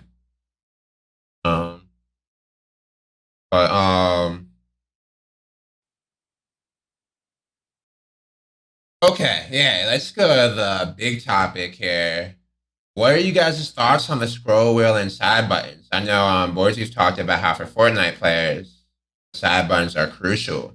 I mean, when you talk about classic FPS theory, right? The thought is that when you're playing, you want to be doing as low as possible with your mouse, because the more you're doing with your mouse, the less things you have to focus on than just aiming. But at the same time, I think when you're in fights, right, you want almost always keep your fingers on WASD no matter what. And how's that balance, right, between staying on WASD as much as possible, but then keeping your fingers focused on, or keeping your right hand focused on aiming as much as possible and your left hand focused on WASD, and just reverse that if you have a different hand or different hand focus. I don't know what the word is. If you're left-handed. In StarCraft, it's like this. You have to grind the game for like, I don't know, 3 or 4 years, and you have to become really with the keyboard. So, if you're not able to play it like 300 or 350 APM, you will just never win a tournament. And all you do with your mouse is left click and right click. And in back in Bootwar, you couldn't put stuff on side buttons. I think so. Basically, every StarCraft pro in Korea was forced to get good at the keyboard. And the result is that if you watch one of these Korean StarCraft players play, it looks a bit like they are playing a piano with their left hand. And the danger with side buttons and so on a normal mouse is that you will never be forced to get good with the keyboard, and instead just rely lazily on the extra buttons on your mouse, and hurting your aim in 2 ways actually. Because first, it makes your mouse heavier, and second, it makes it taller or adds potential for accidentally hitting a side button, which is very distracting. So that's bad in a few ways. I'll say, if to add to that, real quick, when you hit those side buttons, it throws off your aim a bit. You know, if you just hit your side button a little hard, like, you just threw off your flow a bit. I know, Elin, you were saying something. Yeah, I also think like pressing side buttons, unless you have a grip that has your finger on the side button, you change your grip, you will lose stability, you will lose focus on actually what you're supposed to do with your right hand. And I'm a big supporter of, like, at least in shooters, your right hand should always stay on the mouse and just should be there for aiming and shooting. I think a mouse wheel is something different, because that can be a quick action, and usually it's actions you can't do while shooting. So for example, like a melee attack or something. So that's fine. But having, for example, push to talk on the mouse, at least from my experience, I try to have that in Overwatch. You keep like the back mouse button pushed, and then you get into a fight, and all of a sudden you need to like handle push to talk and aiming at the same time, and it gets very frustrating. And also, like, on the left hand, why not use the keyboard? I mean, you paid for the whole keyboard, why not use it, right? You have so many easily accessible buttons there. That's also one thing. I mean, Boardzy, maybe you can explain that, but in Fortnite, I did a lot of commissions for G4 2s, and people always told me, yeah, I want to use this mouse because it has 3 side buttons. And I'm always like, why don't you use your keyboard? Why do you have to use your mouse? Because, like, I don't play Fortnite anymore, but there's just so much happening on your keyboard hand already. You have to control, like, pickaxe, weapons, editing, which is, like, a huge thing. And most people will have, like, most of their build binds bound to their keyboard, but it's just so nice to be able to have, like, 2 of them on your mouse, because it, like, really frees up your keyboard hand. And like you said, like Blue said, about like StarCraft players, like, it looks like a piano. People don't really want to experience that when they're just playing Fortnite. So having side buttons is way more convenient. But honestly, like, most of the mice I use, the side buttons are terrible. And I would prefer companies to just stop putting them on as opposed to putting on bad ones, because, like, it does save weight. And I don't really know. But for me, I just use them for, like, browsing, and I don't mind that they're there. But if you play Fortnite, you'll notice that, like, it definitely does fuck with your aim at least a bit. And yeah. I guess it's a trade-off in that case, right? I would mention I've ever since I was a kid was always focusing on min-maxing my bindings. Went through some great ideas and some horrible ideas. I've used Gameboards and ergo keyboards a lot because of that. And I'll show 2 things. One, I believe that your foot pedal, you should get a foot pedal for push to talk. If you use push to talk, foot pedal, not right foot, but left foot, because you don't want it to be the foot that you drive with. It can lead to accidents. It's actually happened before to some people. But yeah, left foot, I think, should always be push to talk. It makes your life so much easier.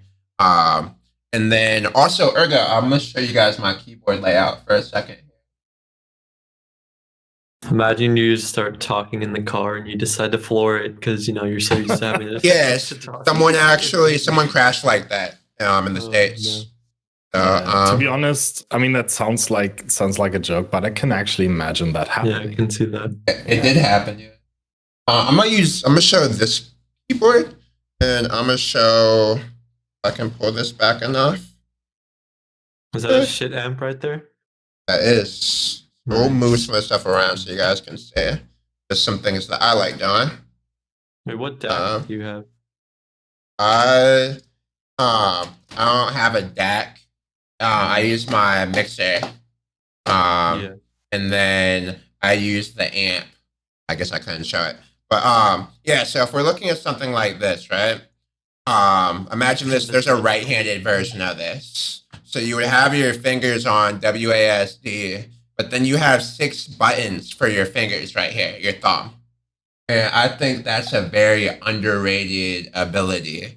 People typically use their thumb for space. And I think that you can put your thumb to so much better use by using one of these style keyboards and having that accessible. And for the people that are only tuning in via audio, what I'm showing is a half ergonomic split keyboard. It takes up less space than a 48%. You can keep 6 buttons on your thumb. I've trained myself to use pinky for jumping. And I mean, even playing Quake, I can strafe jump using my pinky. And then for games like Apex, I use my pinky and then I slide. I'll either slide or sprint using caps lock. And then shift pinky for jumping. And then yeah, it's all about the min-maxing, but having this type of access on your thumb, especially in today's games, it's just so much more efficient. And then also, I've used Gameboards before, and even though they have joysticks, I don't recommend using those for like actual like movement, but you can use those joysticks.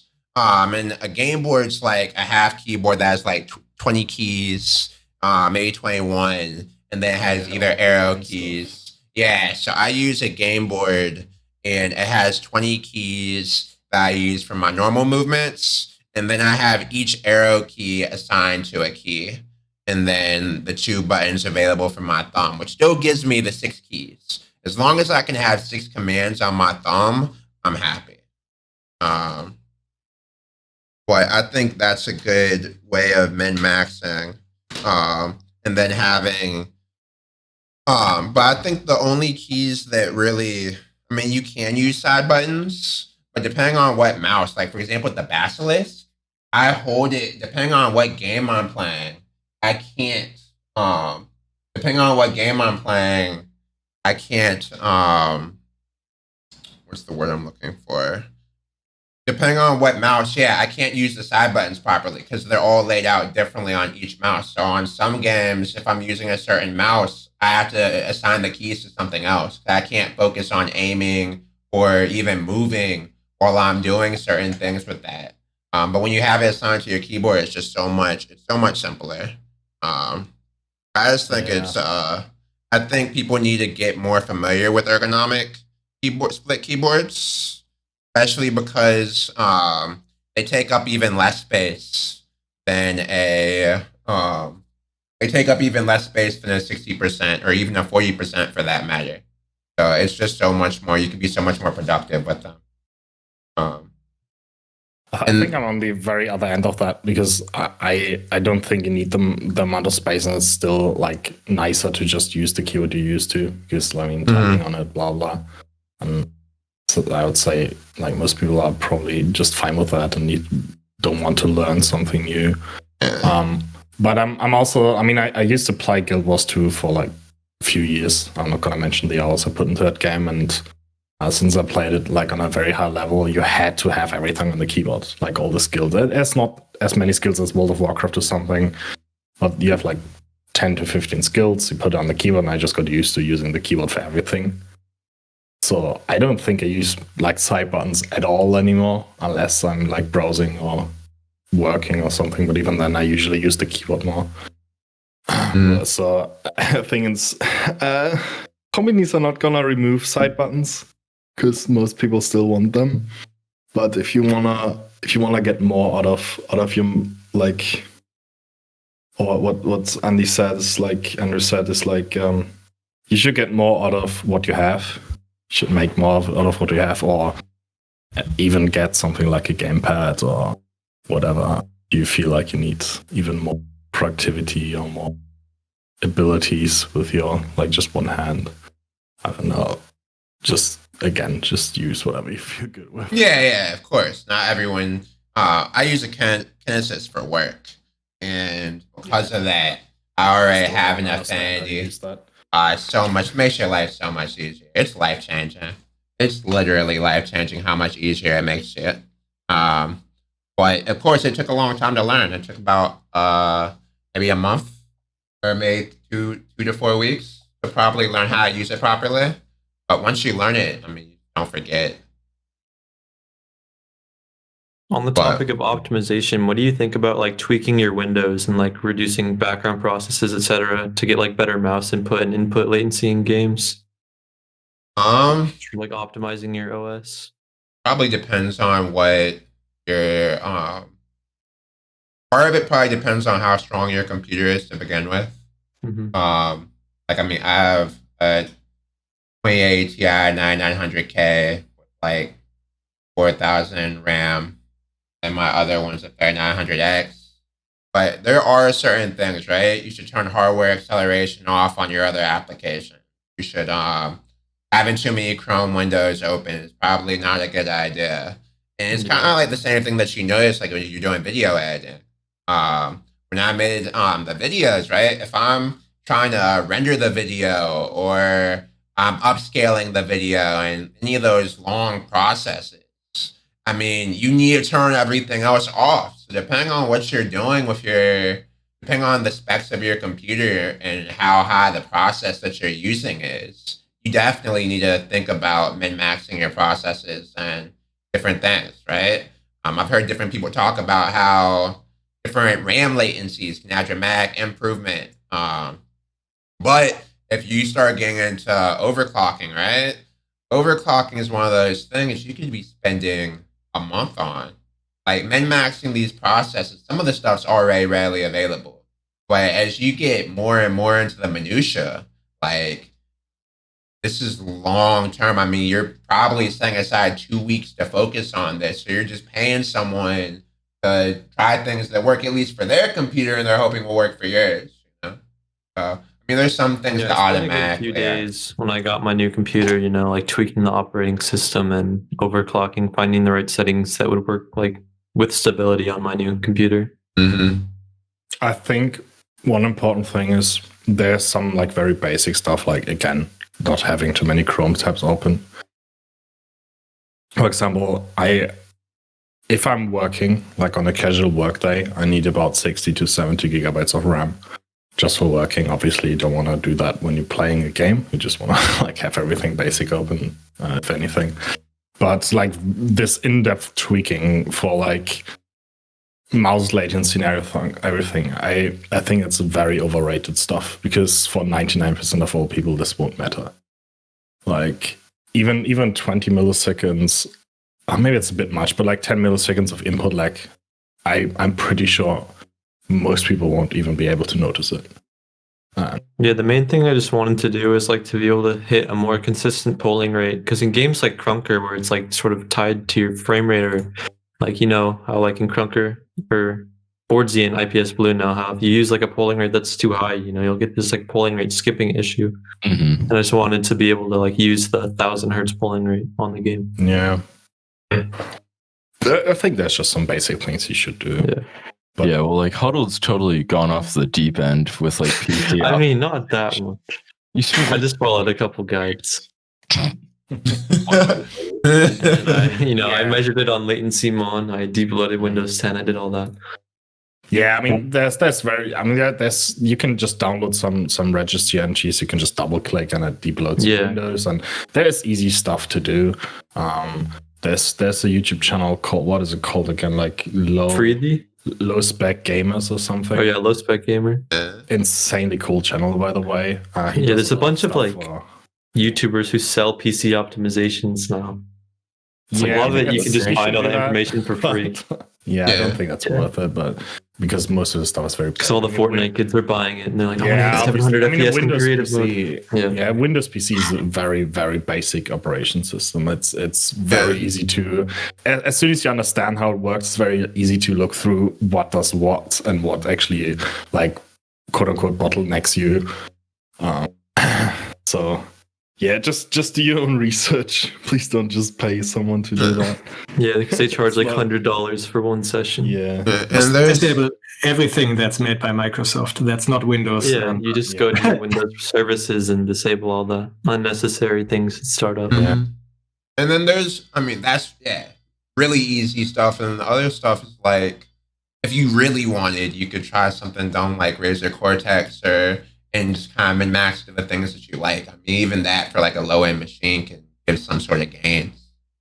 That's just like a free software. I'll just do that manually and Yeah. don't spend time on that. But yeah. So, but again, I think this is also a bit off topic, but this whole delay and I don't know, frame rates and blah blah for most people just doesn't matter. I mean, frame rate maybe a bit more, but so like, oh yeah, my mouse has 25 milliseconds of debounce, not debounce, but click delay, or mine has 20. So yeah, I feel them 5 milliseconds. I'm pretty sure you do. Yeah, no, you probably don't. For like very high, I know, for example, Hamster, for example, like at that level of aim, you probably benefit from it. But if you just the casual 12-year-old Fortnite gamer, you probably won't be able to even notice that. So just don't spend too much time with it. And Yeah, because recently I just picked up the 360 hertz Asus monitor, and it's been pretty nice. It's like a somewhat noticeable difference over 240 hertz for sure. And I also really want to try 8,000 hertz mice now that I have this new panel. yeah, I think Cool. it's definitely worth it. It's definitely worth it, I think. Especially like again at your level, it will probably benefit because you can just do much more. You can get more out of what you already have, right? I mean, 8,000 hertz, all it does is really enable like better click timing. Probably, I don't think the latency will do much for you, but Yeah, because that's what House Gaming was saying. It says click timing felt better, like in games like Valorant. 'Cause he posted his review earlier today. I can imagine that. Yeah. How many FPS do you have in Crunker, Huddled? How much frames do I get in Crunker? Yeah. I get like 1,000. I have to cap it at 1,000 because if you start running at over 1,100 or so, the game starts like missing your inputs with like the slide hopping. Okay. And I have a 2080 Ti and then a 10900K.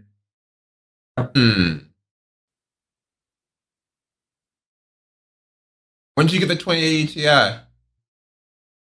Like October.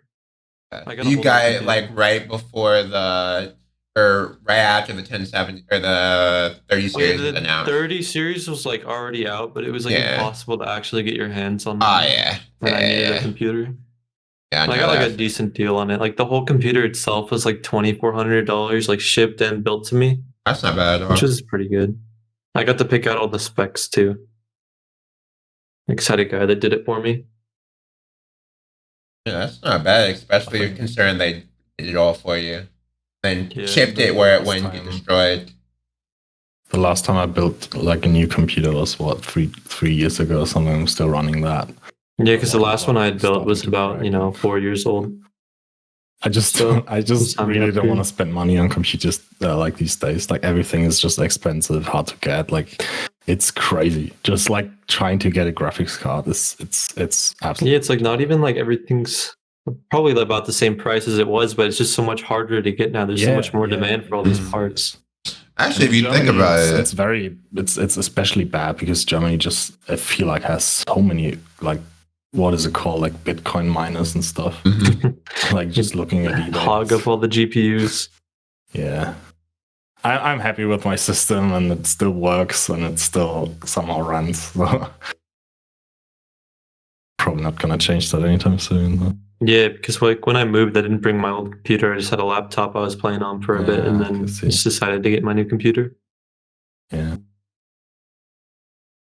Question: what do you guys look for in a scroll wheel?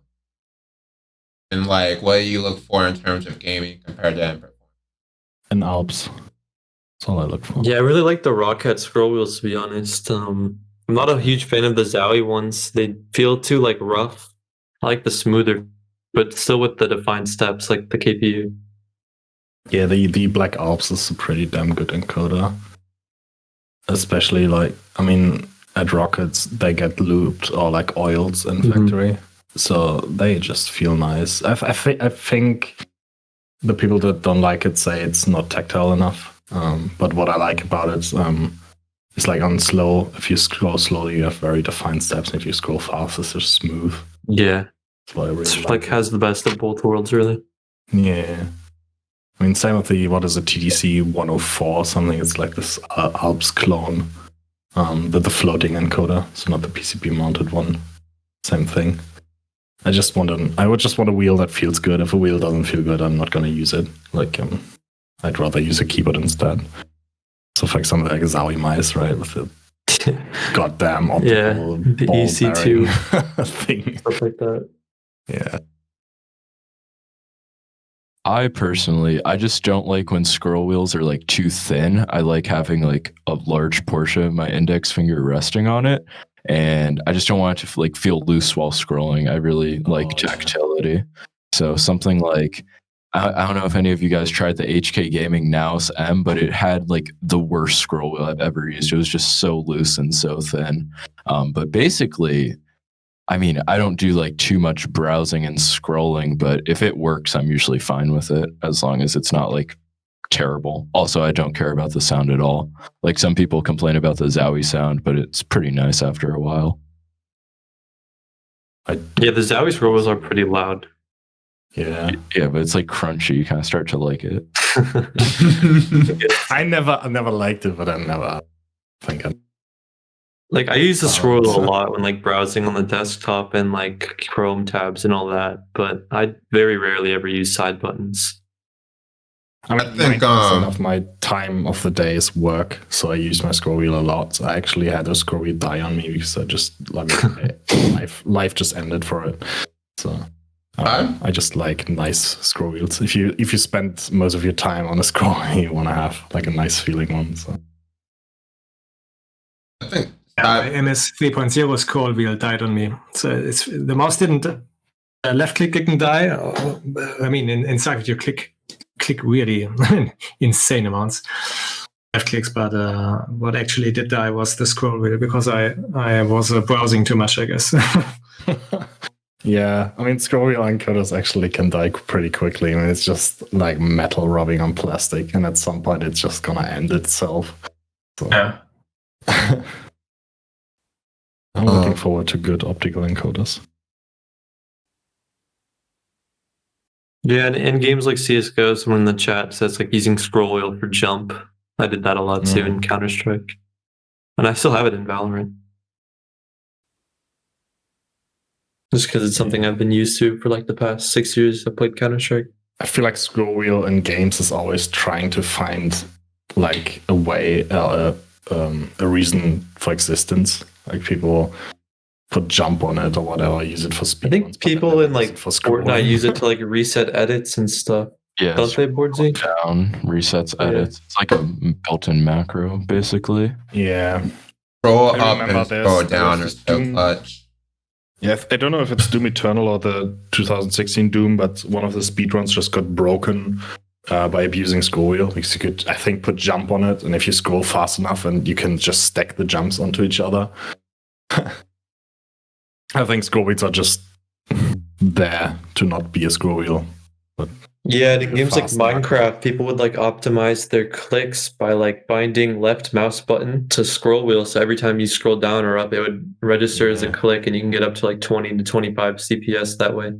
Have any one of you played Modern Warfare 2 on PC? I did like a very long time ago. So there's this gun in the game, the Fall, which was like a semi-auto gun. You could click it pretty fast, but it was difficult. Yeah. It was a really powerful gun. So we used to do is just put shoot on the mouse wheel. So you had this full auto 2-shot kill thing. Yeah, that was back then when we all actually had LAN parties at like a friend's place and stuff. You remember the times we could actually visit people? I used to abuse I used the G702 back when I played competitively, which is great, or the G700, sorry.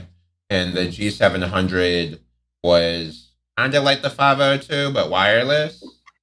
And it had so you can obviously imagine terrible sensor, but the beauty of it was it had a infinite scroll, and I would abuse that to use a jump mechanic. And every time I wanted to use it, I would just rapid scroll. And I mean, it just, yeah, you can definitely abuse the scrolls. I think that's.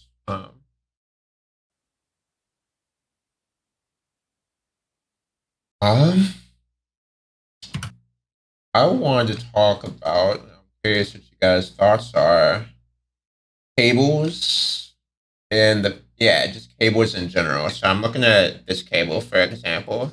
This seems like a good example of a wired cable. If you look at how it just kind of flows, not really pushing up. If I recall, there was a very special design for this scroll wheel. Right? IPS?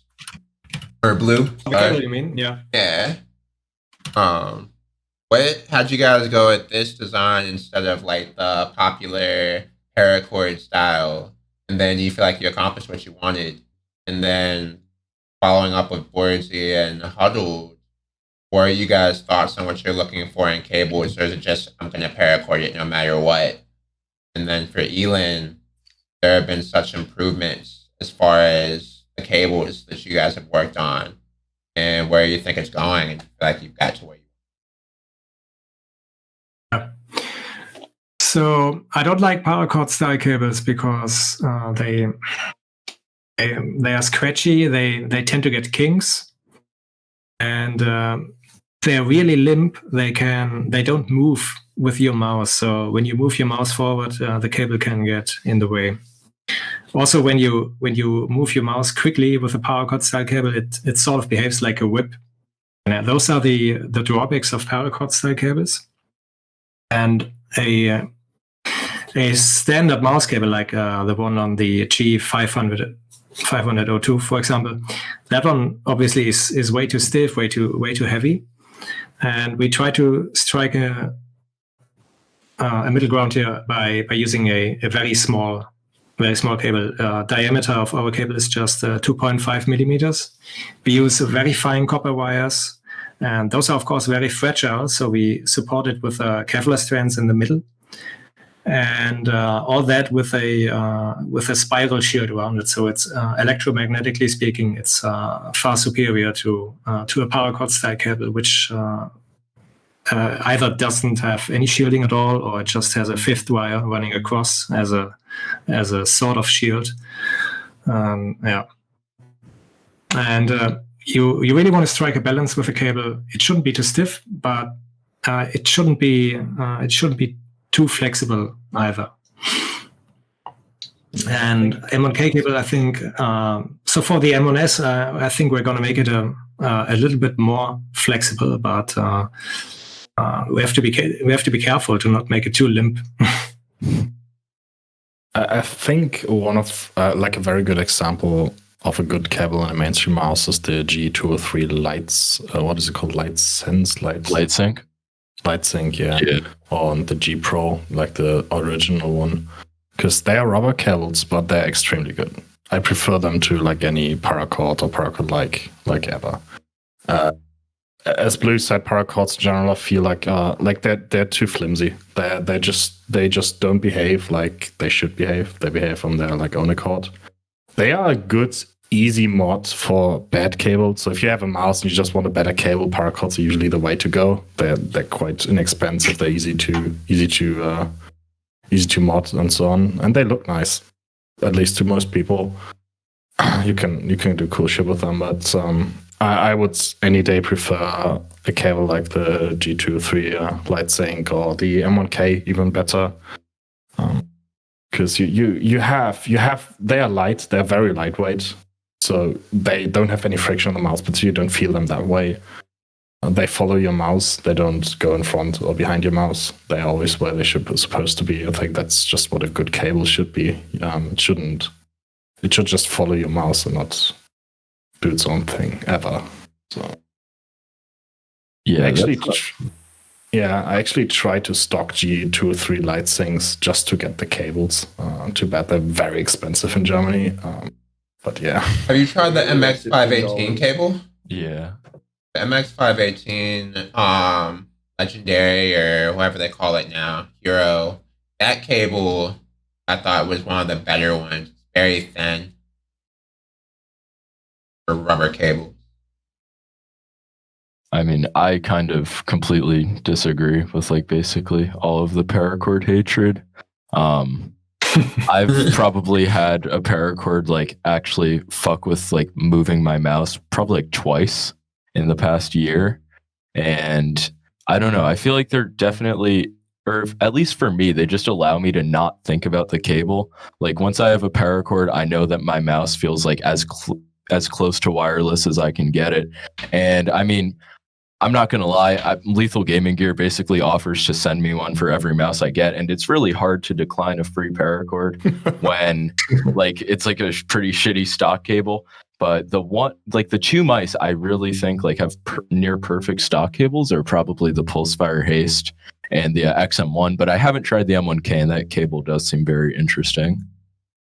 Yeah, I mean, I've never had a Paracord cable like fall under a mouse or something. Never had that happen. Yeah, like I think Paracords in recent years have gotten a lot better, with like new PVC wiring and whatnot. Like the CISA Paracord I had, back in 2018 doesn't really compare to like the new ones that they have now. In the past, you'd have to order like certain colors in order to get like the best like weight of the cable, but now it just feels like every cable is so much better.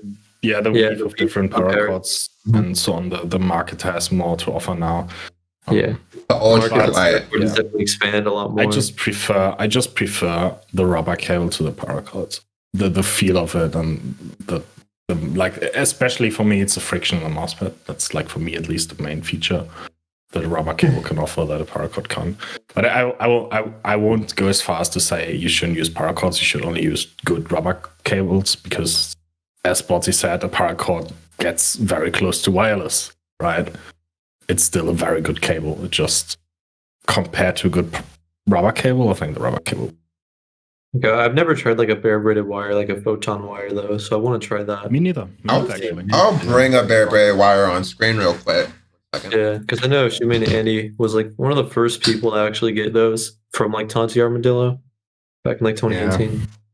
I wish I would live in the US because it seems like you can get them there, but in EU, I don't think there's anyone actually making them here at this point. I tried to make. The thing myself. Is, you can always braid one yourself, but it's quite hard. Yeah, it takes time. And you need to get it right, and I don't think you could do that the first time. I tried to braid 2, and both of them were absolute dog shit. So I just kind of give up on that. You also need the correct cable to actually braid, like a decent one. So here is a glorious Model O original model with Lex hips, and I'm sure I have this thing running around somewhere. Got a bag full of them. But the important part is just looking at the cable. So not gonna, no matter what, the cable is always gonna be You can do a quick comparison right here, the bare braided wire versus the M1K. Yeah. So we go up, down. You see there, it's following. Let me get into this.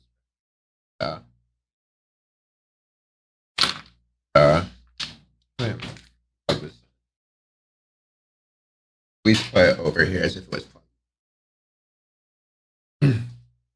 So yeah, if you're looking, you're really not getting much resistance either way, which is what you want. When you lift it, it's not, you don't have to worry about falling on top of it. I had a horrible experience when I used to use the Phantom, whatever that one was, the ultralight Phantom. Yeah, I would Phantom. always wind up on top of the cable and die every When I time. used to use like a desk mat and I had my desk like angled, that would happen to me a lot as well. I Yeah. would pick up my mouse, put it on the cable, but now that I have my mouse pad just directly in front of me, the paracord and the bungee, it doesn't really happen to me. Yeah. This is if you guys know, I'm familiar with Photon. He lives like 15 minutes from me. And he's been trying to replicate the original design. Obviously, Tonti Armadillo developed, and it was further worked on by Hamster. But yeah, this is what you're really looking for. You don't have to worry about falling on top of it. You're not, no matter how much you push up, you're really not gonna run into the cable. You know, that's I think the ideal. You know, you can, no matter what you do, you don't have to worry about running into it.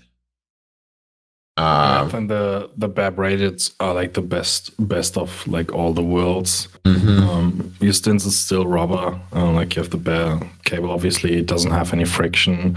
It has these like, it's almost like a lot of linkages, so it can never push into your mouse really, but it will stay in front. And yeah, it seems to be probably the best cable you can get if you want, like, yeah, anything. And then if you like the looks, at least. I mean, I'm not a fan of it, to be honest, but for performance, I guess it's probably the best. it's really easy to make colorways for. It's really easy to make colorways for bare braid wires. If you look, it's actually 3 different colors. Yeah, so I just told him beforehand what colors I wanted. And then there's different levels of it. With each one, it's harder to make, but it really depends on the type of wire. I think this is 32 AWG. But I know Hamster used to make hers with 36 AWG. And that kind of makes them lighter, smaller, flimsier. Yeah. So yeah, you can really do a ton with these things. It's just the mass production. I was talking to, actually, I know he knows you guys. He mentioned it. Oh, then Boardzy. I was talking to Jay earlier. Jay? And yeah. He has, I think he makes Paracords. He has a really unique store link too. Mouse Club LLC. Oh, Mouse Club. Oh, fuck. Oh, that reminds me. I accidentally egoed his GM. I asked him for a free sample, and he like followed up. I forgot to respond. Yeah, he actually wanted to join. He wanted to join at some point.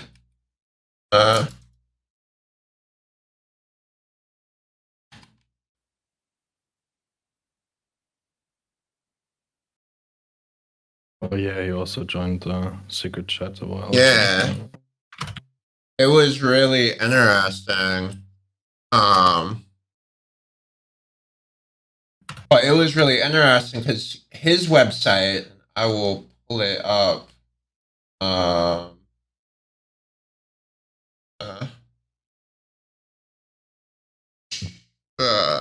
It was actually really interesting.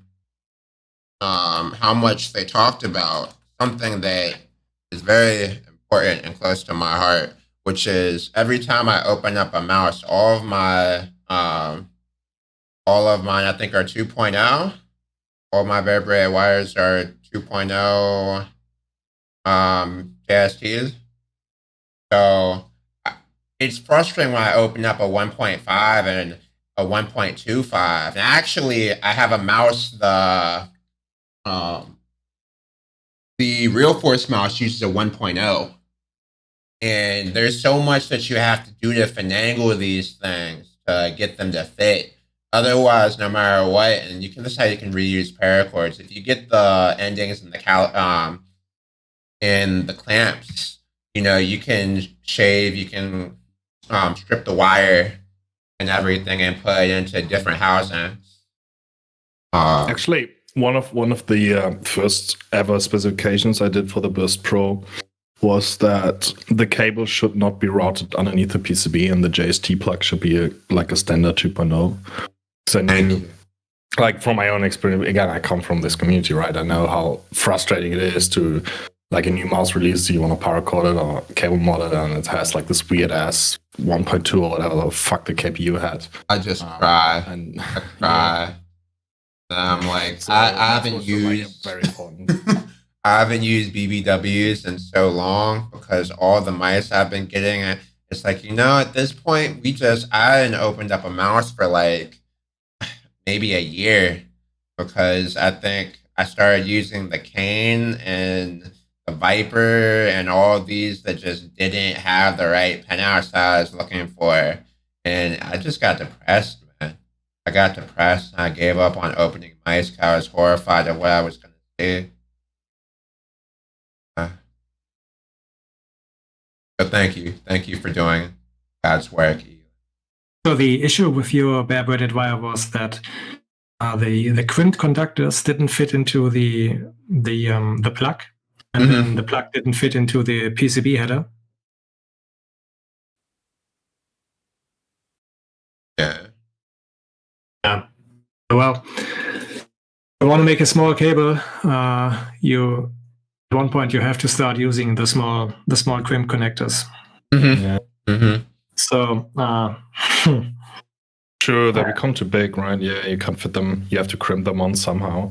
Yeah, and what I saw from the Mouse Club website is he sells the different crimp connectors for the different sizes and things. So I think I'm gonna start going to him for those so I can start repurposing the bare braid wires. The mice that I want to use them on. yeah. So if he had the official JST crimping tool, which is about $1,000, then those crimps would be fine and they would fit perfectly. But I guess he doesn't have that tool. I mean, I have a 12 euro crimping tool. Yeah. I'll just order a bunch of like JST stuff. Yeah, I can make my own cables. It's fine I have to spend a lot of money, but it's not perfect. Yeah. And if you want to do something like 36 gauge, oh yeah, it's going to be tough with even just 30. Even 32 gets difficult sometimes. You have to be. That's what the M1K has. So yeah. I mean, for Paracords, I use a 30 AWG cable. I mean, they're very easy to work with. That's the biggest reason. 28 gauge. And going on 30. Going on what Raj is saying, that I do think eventually the future will be everyone just wired and wireless mice all using USB-C, and that eventually we're just going to have paracords and BBWs that are bare braid wires that will have the USB-C ends on them, and it's just plug and play for every mouse. I do eventually hope we get to that world.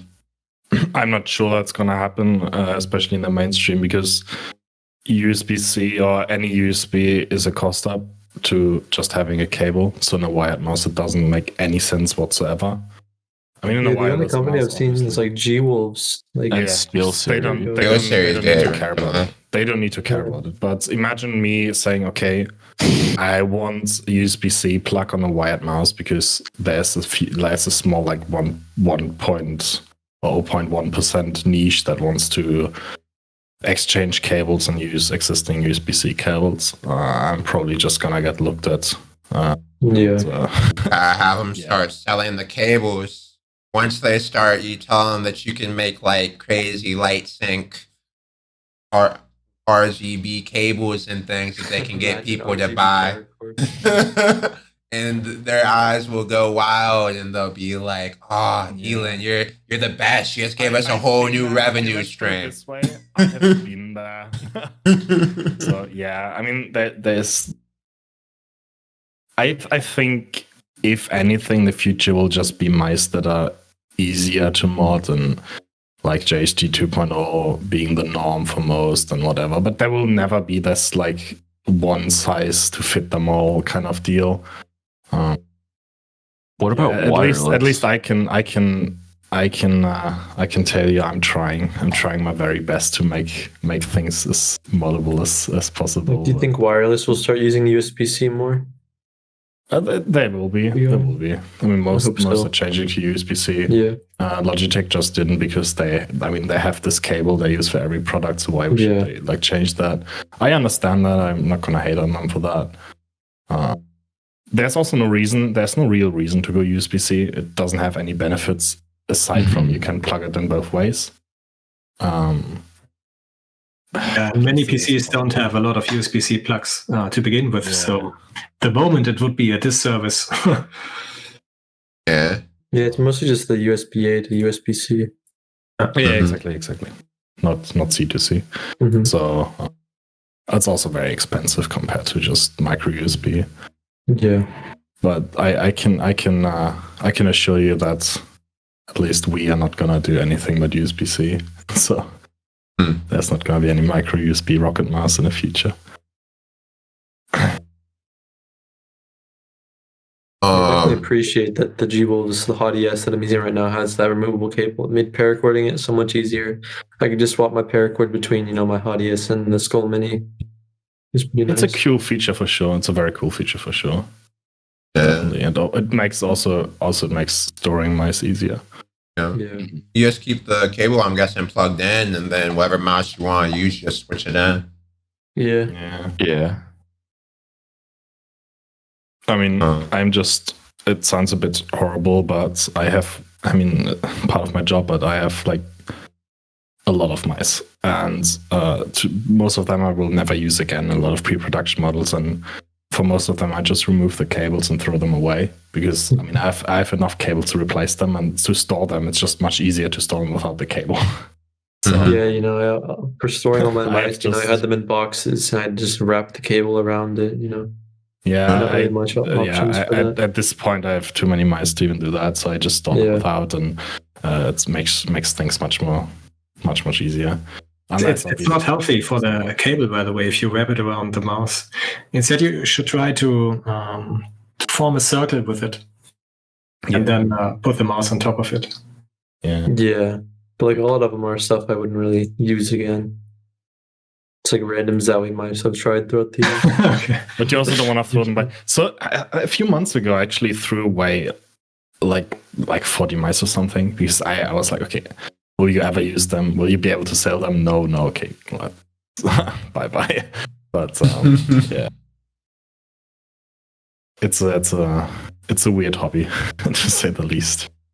You just have a bunch of mice.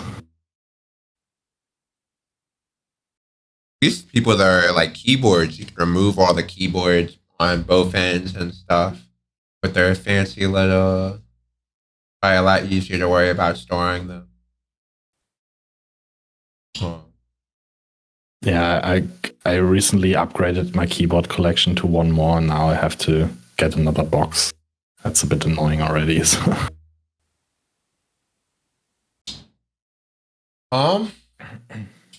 What pads are you guys using? And what mouse feet? And then following up, what is the importance of pads and mouse feet? So right now, my main two pads are the Artisan Zero Extra Soft and then the Hien Soft. I just feel like the Zero is probably like my favorite, more like control pad. Has a really nice weave and allows me to stop pretty well while also being pretty smooth. And it's not like super slow like some of the other more coated control pads are. And the Hien is like a super rough glide. It's super fast. However, the rough glide kind of allows you to stop easier on it.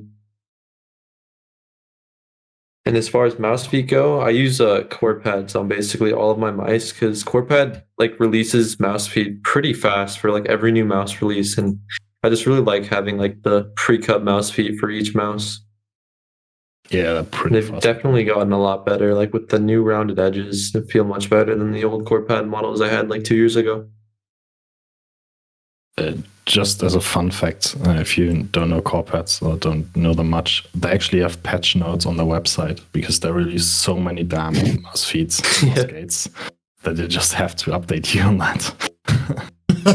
German company, by the way. Yeah, there's legitimate like a patch notes list of what's new, what's changed, and so on. So that's pretty cool. I think whoever is artist and stock person needs to have a Corepad patch notes Twitter for us. Yeah. Boardzy, what about your mouse pads right now? Well, I mean, I'm still using the fucking Hello Kitty mouse pad, but I've been using the Aqua Control Plus, the non-coded version, because I have to review it. But my main pads are the same as Huddled's, which I think just proves that they're the greatest mouse pads the world has to offer. The Artisan Heian Soft and the Artisan Zero. But going back to like how important I think they are, I just think that it's really nice to have a mouse pad that's consistent at all times. I feel like you can get used to virtually any speed, unless maybe like a fucking Helios with like a pledged Helios using Lexip feet. It might be a bit hard for some people. But as long as you don't have like a mud pad that's being affected by humidity, it's like not going to affect your performance too much, I think. And for mouse feet, I'm currently using stock G-Skates, and I don't really like them as much as Corepads, and I feel like I've just developed like a Corepad fetish. It's really rough. Okay, just really quick, I'm like really happy that I'm in a call with people that prefer Corepads. Because if I mention Corepads on like mouse review, I get a lot of hate. Because really, why? I mean, back in the day, they did not have the rounded edges. Yeah, they weren't as good back in like 2017, 2018. Hyperglides were pretty much on top, and then people just hated them for that. But then they had this period of time where the glue or the adhesive was not that nice. Leaked or something. Somebody was complaining about that in my chat the other day, and I was like, dude, I have no idea what you're talking about. Because Corepads are cheaper than Hyperglides and more readily available. And better. No. And they have sensor rings. Yeah, that's true. On a lot of mice, they include sensor rings that need them. So Blue, maybe you could first. I want to know that first. What you're using? Well, I use the Zero X Soft as well. I think I've been using Artisan pads exclusively for like 4 or 5 years now. Can't go back. And currently Hyperglides for mouse feed. Though I'm intrigued by Corepads, I have to say. That's good. I'm actually right now using a random Chinese coated mousepad sample, because I don't really have a good mousepad, to be honest. I do have a Hayate Ku, but it's one of the worst mousepads I ever used. Yeah, I agree. The XY difference is just insanely noticeable, to a point where it just annoys me. Like your aim becomes like a pixel art simulator. It's not fun, but I don't know. I wish I would own a Zero. I tried a Heian before. I didn't like it much. It was a cool mousepad, and I would always recommend it, but I just know something about it wasn't right for me. It might be like too rough for some people, you know. Yeah, I don't sleeve. mind it on my skin, but just the feel of the glide itself wasn't. Yeah, it's a rough glide for me. Yeah, but it's an insanely good mousepad. Like the how do you call it, the how even it is. What's the English word for that? Fuck. Consistency. Yeah, the consistency is like really, really good. Yeah, and it's not a pad that's gonna like wear out. It doesn't have like a coating, and it won't be affected by humidity. Because you know where I live, it's like 90%. Yeah, that's not an issue for me. I mean, I live in North Germany. All I get here is rain all day, so it's not gonna change. So, but yeah, no. I wish I could get some artisan pads, but they're like insanely expensive. Last time I ordered one, I had to pay a bit over 100 euros because of import taxes and everything. So I just got fucking scammed by Germany. So I don't know. I just kind of gave up on that. I just use whatever I want to use. And skates. Yeah, and it I mean, seems like other currently- companies are being influenced by Artisan almost with the new glorious ice pad, kind of influenced by like the Shidenkai. And if other companies are able to replicate, what Artisan has to offer, I think that'll be a good thing for like the market, since Artisan pads are so hard to get for people and they're quite pricey for what they are. And the stocking Yeah, they issues, are. like, because even that they're pricey, it's super hard to actually buy one when it's in stock, because they I sell think, out I think so it's fast. because of the rise of popularity as well. They don't have a lot of, especially in the international market, yeah. Also, they sell in retail. because they sell them in stores, like in Japan. Yeah. Like, I've seen stores of people that are able to like test all these artisans in person. It looks so cool. Yeah, but to be honest, if you have the money and you're gonna buy like a Hien or like a Zero, just do it, because it's gonna last you a long time. It's gonna be worth the money. Yeah, I've probably bought over like 10 artisan pads. Yeah, again, I have this one now here. So. But yeah, talking mousepads, mouse skates, I actually mostly use Corepads as well, because they live right next door, more or less. Or the storage facilities right next door, pretty much. They cost me nothing. They're pretty good. But right now I'm just using the Burst Pro skates, because they're pretty nice in my opinion. They have some issues, but they're pretty nice. As you can maybe see, I just use whatever I have and don't care too much. Like The first trophy also- were pretty nice. Also coming to the next point, like the importance. I used to be the kind of person like 8, 9, 10 years ago where I thought I need to get better equipment to get better. And maybe the placebo worked for a few years, but at some point I realized, okay, well, maybe all these pros using some trash mice and mouse pads, they're still better than me. Why? And actually, like half a year ago, I started actually getting really deep into the whole aiming scene and everything.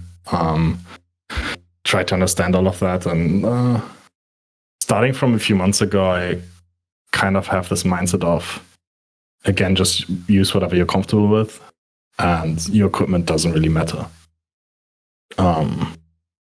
Because, again, it's you who aims, not your equipment. So that's also what I'm living for. Like, just I have this mousepad sample. It works. It's nice enough to use. It's comfortable. This mouse works. I'm gonna use it. Yeah, just go with that. So I think, again, just use whatever's comfortable. Yeah, I don't know. I've always been super big into like min-maxing my setups. I bought the 240 hertz like right when it came out, or soon after it came out, and then now I just bought the 360 hertz right after it came out. I always just like having like the top of the line equipment. It just makes me feel better about my performance in game. Like there's nothing holding me back, but I was still able to set scores. Even on a laptop. Yeah. And probably Something helps about motivation, like having good gear. Yeah, having the best equipment. You have no more excuses. Yeah. So look at how much mana improved. For me, it's like the Artisan Zero is just more fun to use than other mousepads. I just enjoy it more, and I don't know if it makes me better, but I like using tools that are so well built that you actually enjoy using them. I think that's what it comes down to, right? I mean, if you enjoy it, that's probably gonna get you to the peak of your skill or even further, right? Like, there's never really been like a piece of equipment that I like don't enjoy, but lets me perform better in terms of like mice. Yeah. I mean, if you imagine you find this mousepad and this mouse that you don't really like to use, it doesn't feel good, but maybe your scores are a bit better with it for some reason. I think most people would still switch back to something that's more comfortable and then just try to Yeah. go with that instead. I mean, I think Boardzy is quite a good example here at like this just use whatever kind of, because I mean, Since he's a reviewer, you just review a lot of stuff. You use whatever you have to review. Yeah, and like it's not holding you down, as at least I feel like that's the case. So there's some instances where like Yeah, I'll definitely. just be using it was the MM720, the recent Cooler Master mouse. My first 2 days with that mouse, like I could not aim at all. But then after a while, I found a grip that like sort of worked, and I played a bit of Kovacs, and then I got around to like where my normal like skill level is. yeah, And I think there's always these edge cases though. but still, like just having a mouse that at least has like top features, it's built well. It's not like a creaky mess. Like clicks feel nice. It's just a better experience than using just like a piece of junk because like you can technically perform with it. Yeah. Yeah, for me, I've been using the glorious Icy, of course, and I really like it a lot. I feel like I need to use it a lot to make sure, will this thing really wear? But I like it. I've always been a huge FlexTips fan, and for me, when I got the Glee pad, I wasn't able to use FlexTips anymore, but the Glee pad felt so good, it was worth it. But not now having a pad that I really like that I can also use with FlexTips is a really hard thing to pass up. So I think this could be the man. The other pad, of course, when I'm not using my Glee pad, has always been my Heian. I have a Heian mid, and that's always been a good go-to for me. And what other pads? Using the glide pad was super interesting. It was like the no compromise hard pad, but it was so hard, for other people to get their hands on one because I think there was only like 27 or something of them made. There are 34 total, 34? but 2 broke. Outside of the prototypes that exist in Meowgly's house. Yeah. And then there's The also waiting list was so long. That's your fault though. Once Gunfly tried it and he released yeah. that video, I kind of like brought it to like Kovacs in general. Or no, Kovac really started. Kovac had, because Kovac had That's yes how too. I found out about it. Yeah. Through that Discord. And then I'm making the videos with the Air 58 and everything, having the Fortnite kids exposed to it. Only a few Fortnite players actually were able to get their hands on one. But for me, it was it hurt because I was about to order a ultra wide Glee pad. I was gonna get one that was twice the actual size of the regular Glee pad, and then at that point, like you dropped the video, and I'll just say this: I won't say what the price was, but the initial quote I had on the Accel, because I remember the prices had jumped, because they had to make them so much faster and stuff, and it was heartbreaking. At one point, I had a quote on price basically. Like I paid $250 for mine, and when I ended up like selling it when I was moving away, I sold it for about $400. Yeah. Plus shipping. I think the glide pad at this point is just this kind of artifact of the community. Like, it's a legend. I feel like it's always going to be part of the community no matter what, and people don't get it because it's a good mouse pad, but they get it because it's just this piece of art almost, right? Yeah. It's basically art. Yeah, that's what it is at this It's point. not like it's gonna wear out or anything. You can still use its function. As long as you don't use FlexTips on it. Yeah. Yeah. But it was super nice to be able to use like super thin like tape on top of your mouse feet. Just put that on. You can replace it like every day or every other day. yeah, You can. The most annoying part about a glass pad though is you feel every little crumb or every little like sprinkle on it. You yeah. gotta wipe it with a cloth, even That's while the reason playing. why I stopped using them. Yeah. yeah, that's the That was worst. really Once you get that frustrating. spec, he actually recommends using UHMW feet because like once that crumb gets embedded in your PTFE feet, you will hate it, and it will totally ruin your experience. So I've been using like random Japanese rounded UHMW feet on it. Yeah, just get your own Yeah, I did the hole punch for a while too. But yeah. I was a long time user of the hole punch. This is a broken glide pad picture someone just linked in his stream. No way. Yeah, Where'd they buy it from? I The think guy one. packed it terribly. I don't think M-Glide packed it like that. shouldn't. Please, Yeah. if you sell one, if anyone here is ever gonna sell one, don't package it just in a package where it fits. Put some foam Yeah. on it. Put it in a bigger. I wrapped space mine and in more like for layers shipping. of bubble wrap. Yeah. Mine was packaged well. on me.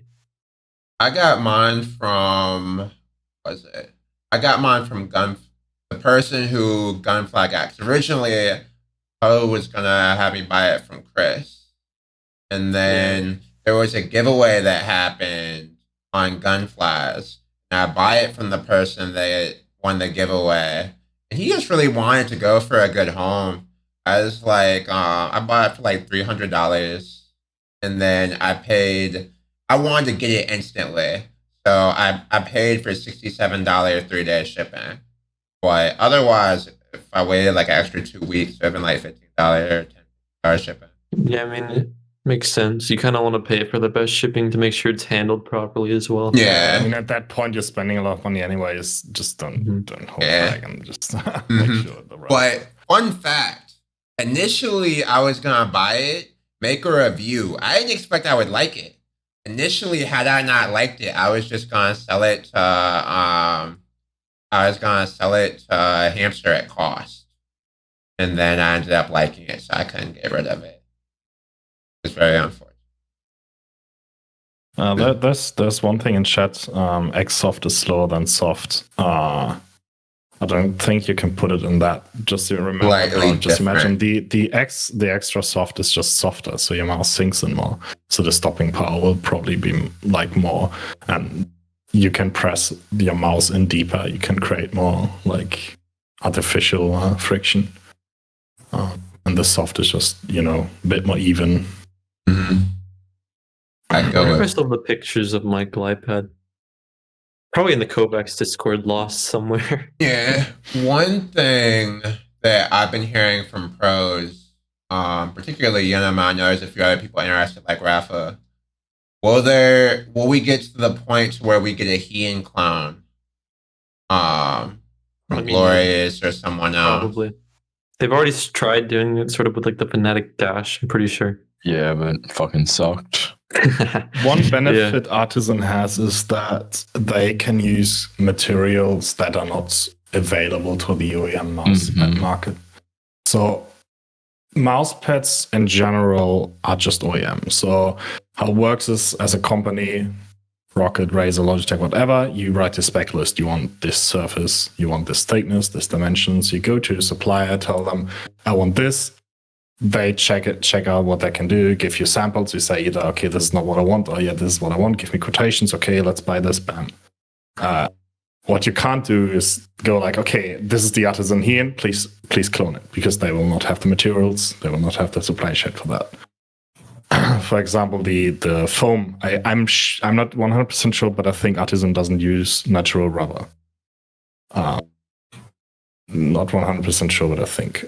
So also the stitching is very difficult to make, the ones they have. You need very specific machinery for it.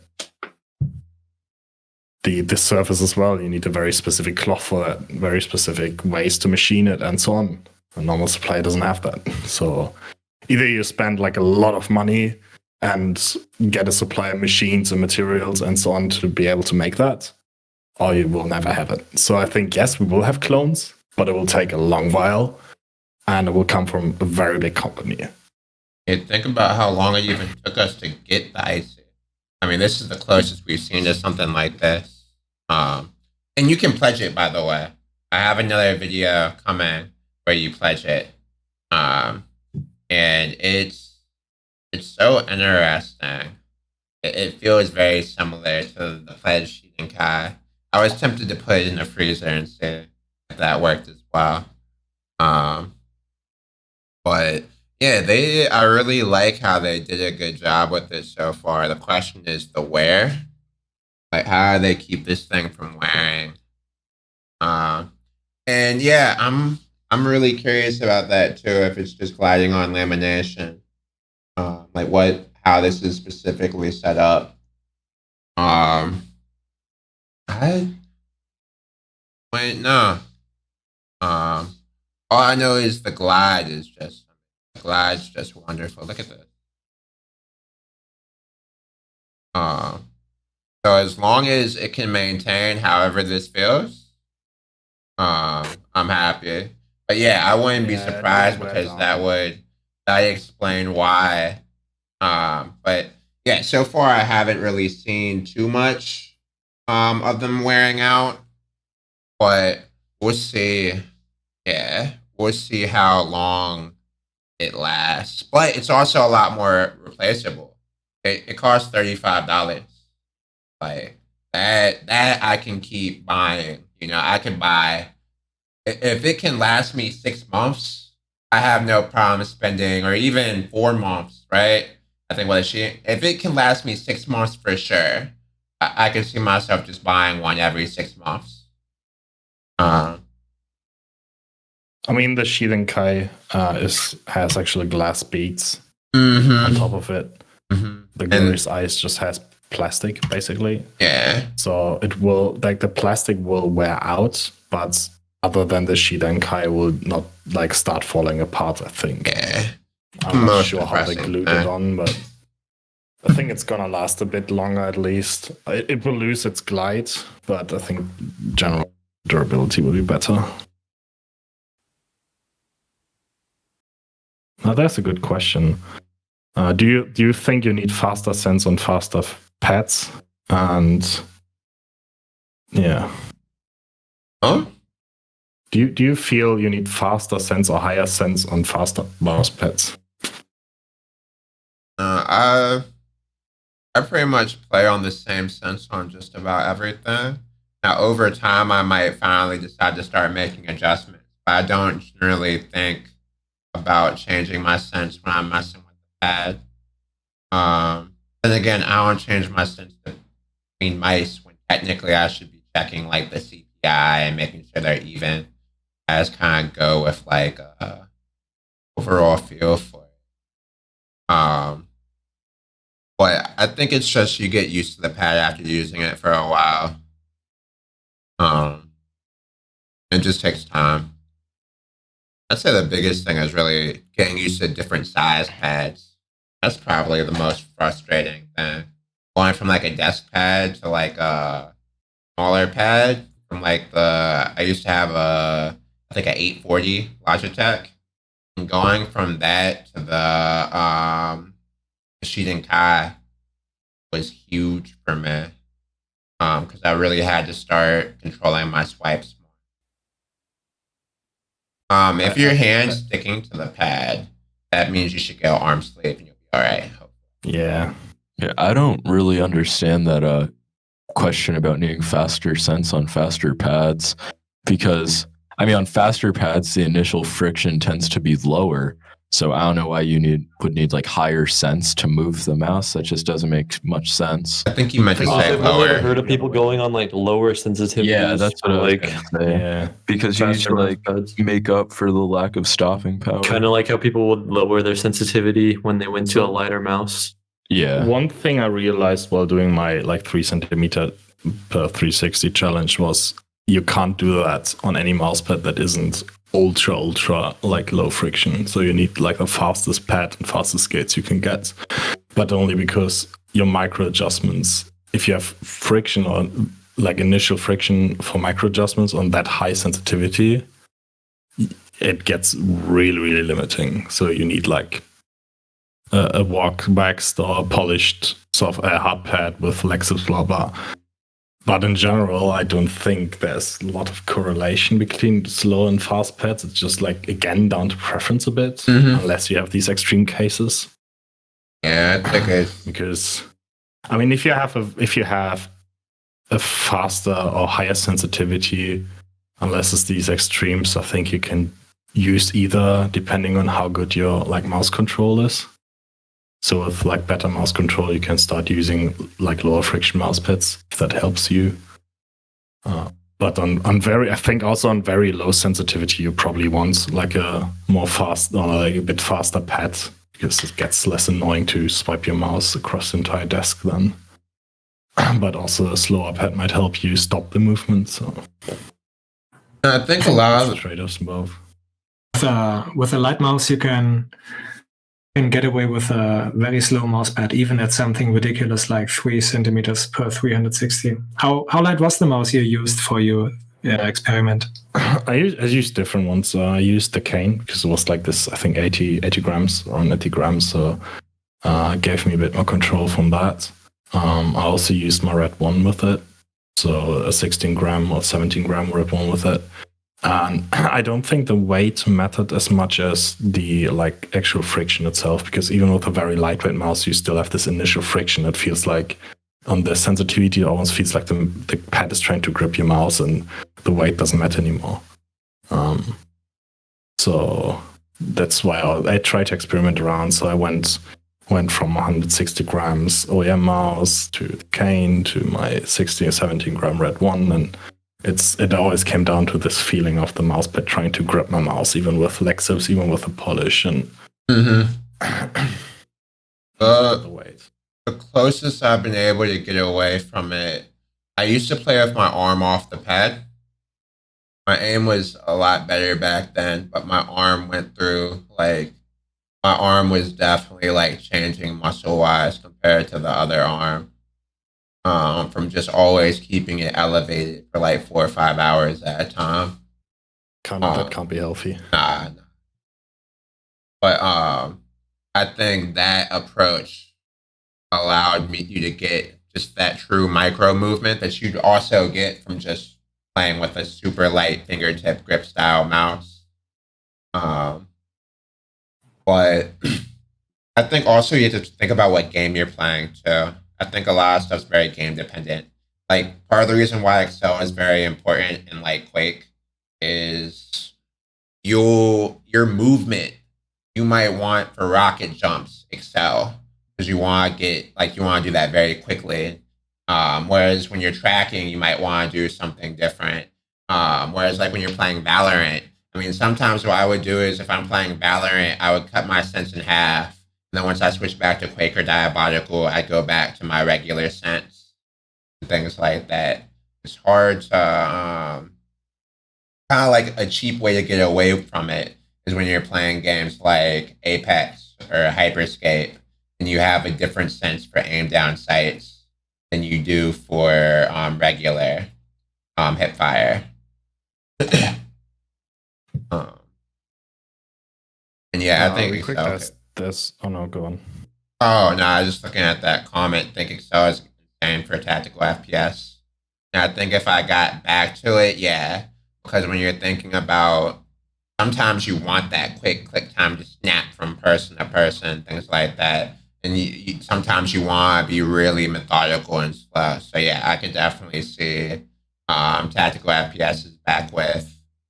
So it's one of those things. Yeah, in another world, or even recently, who knows? Maybe I'm gonna give the raw Accel a try and just go back to living my best life with Accel curves again.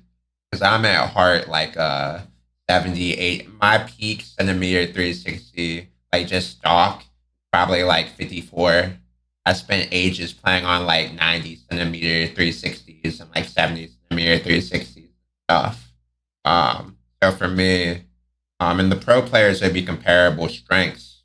Plays on 70 centimeter 360. A funny story from him, when he was on an Overwatch team with all these pro players from Quake, the rule of thumb was if a tracer ever blinked behind him, he would just call it out, and then the team would focus on them, because at his speed, like, he just can't turn around in time to save himself. Whereas like Razy plays on like 90 centimeters or 83 or something, but he has a very high Accel curve.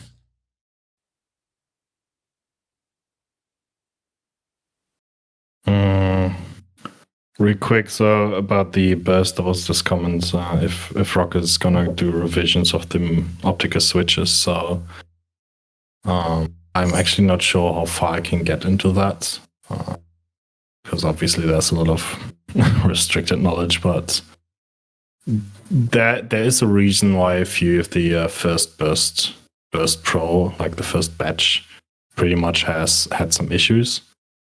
But that's an issue that could be fixed, and it is already fixed, but it's not it goes a bit more deeper, sadly, than just like making new switch. That's not going to happen. It's also not what Razer's going to do. So it's usually polishing parts of the tooling, so getting away with like removing some burrs, sorting out the weights of the springs, and so on.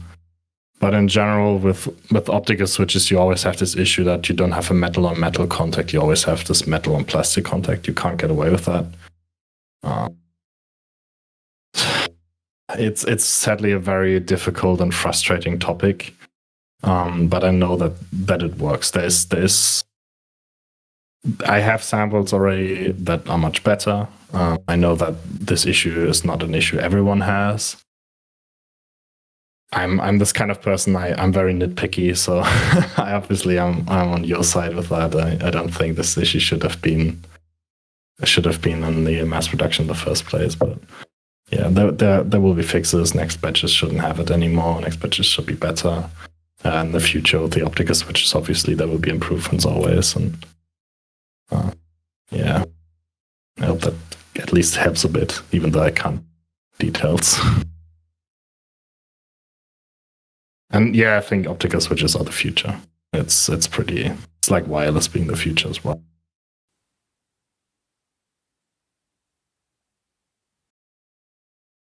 I just need an optical keyboard in my life. Play ergo optical keyboard, and I would never complain again.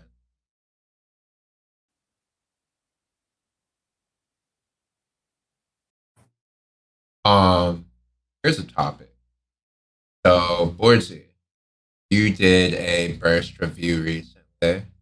Curious what your thoughts are now having. Are there any questions that you might have right here? The one thing I really just didn't understand about the Burst Pro is why it doesn't use the same coding as the KPU. Because, I mean, the KPU's coding is, in my opinion, like the gold standard. And I just figured it was going to be on the Burst Pro. But it's not. I was just wondering if there's like any reason. Yeah, there's a reason, sadly. I agree with you. KPU kind of coding is absolutely gold.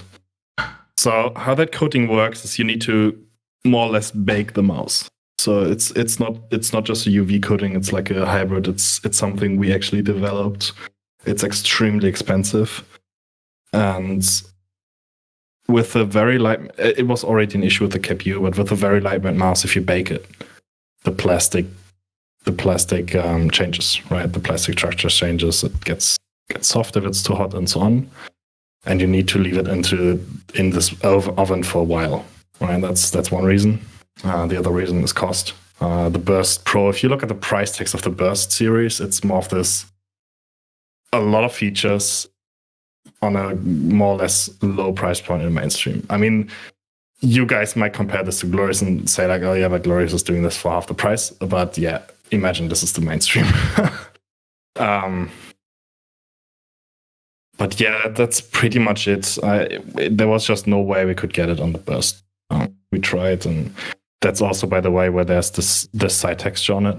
The side texture tries to compensate for lack of coating in general, because the sides do not have coating at all. Really? So no, that's just plastic. So me and back then an intern, we went through local electronic markets, and we touched everything that had a texture, from like vacuum cleaners to remote controls, and we tried to figure out what texture on a bare plastic could be the best. And if you've ever used what is it called, an FK3 Mini, I think it's called, you might see the textures on the sides are pretty similar. That's because we kind of tried to take it from that, change it a bit, optimize it a bit, and yeah, but that was trying to compensate a bit for the lack of coating in general. But yeah, I'm pretty sad we couldn't use it. There is a great comment. 100 rides you bad.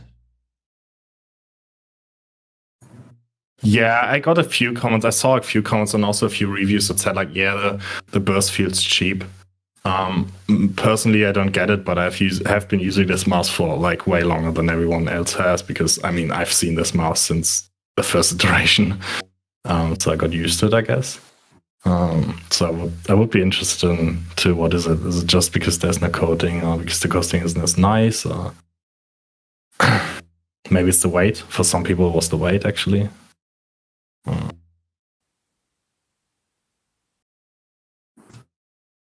But actually, Boardzy, I haven't seen your review of it yet because, to be quite honest, I've stopped watching reviews of the first few days. Yeah, because I just don't have time.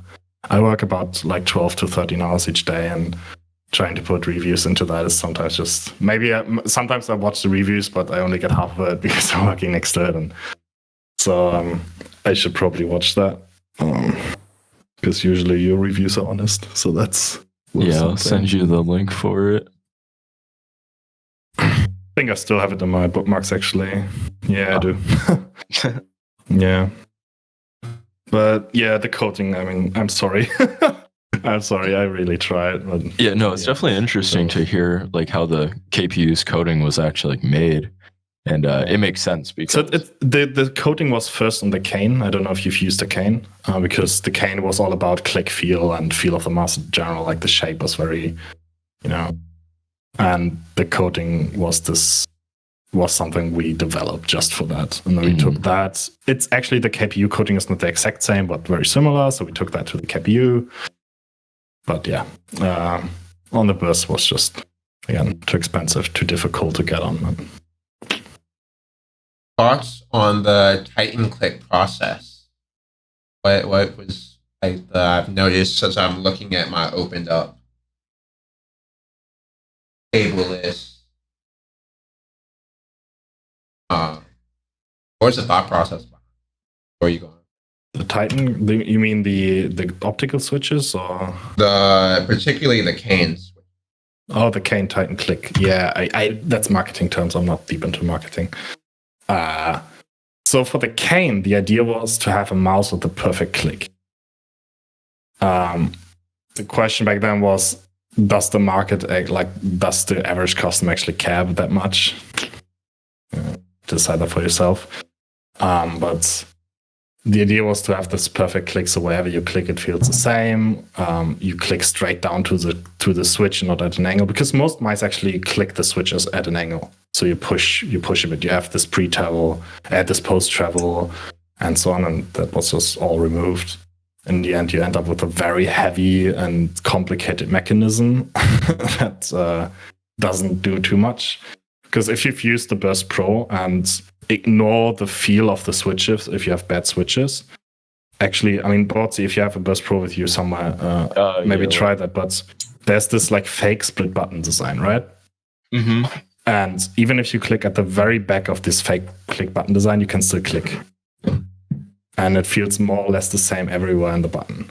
So that was that proved that there's an easier way to create a nice button, like nice even button click, and not use this complicated cane mechanism. But yeah, because the cane has PCBs just for the switches, and they're separated into this holder, and then there's the springs holding the actual buttons in place, and everything is in this whole big structure. And does it work? Like, is the clicking? It's insanely cool. It's insanely good. It's the best click I've ever felt ever. This is what a cane looks like on the inside, just for. It's really, really good. But yeah.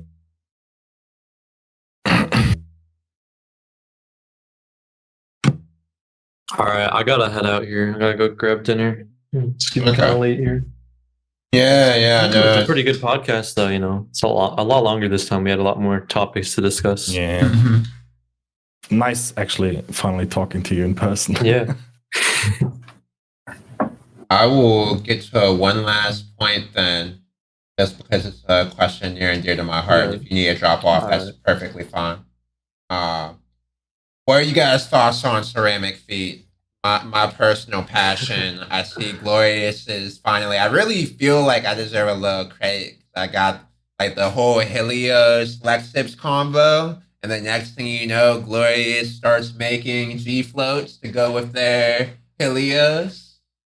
But yeah, what do you think about the idea of these feet that don't wear, that have this on certain surfaces, they have this amazing glidey feeling.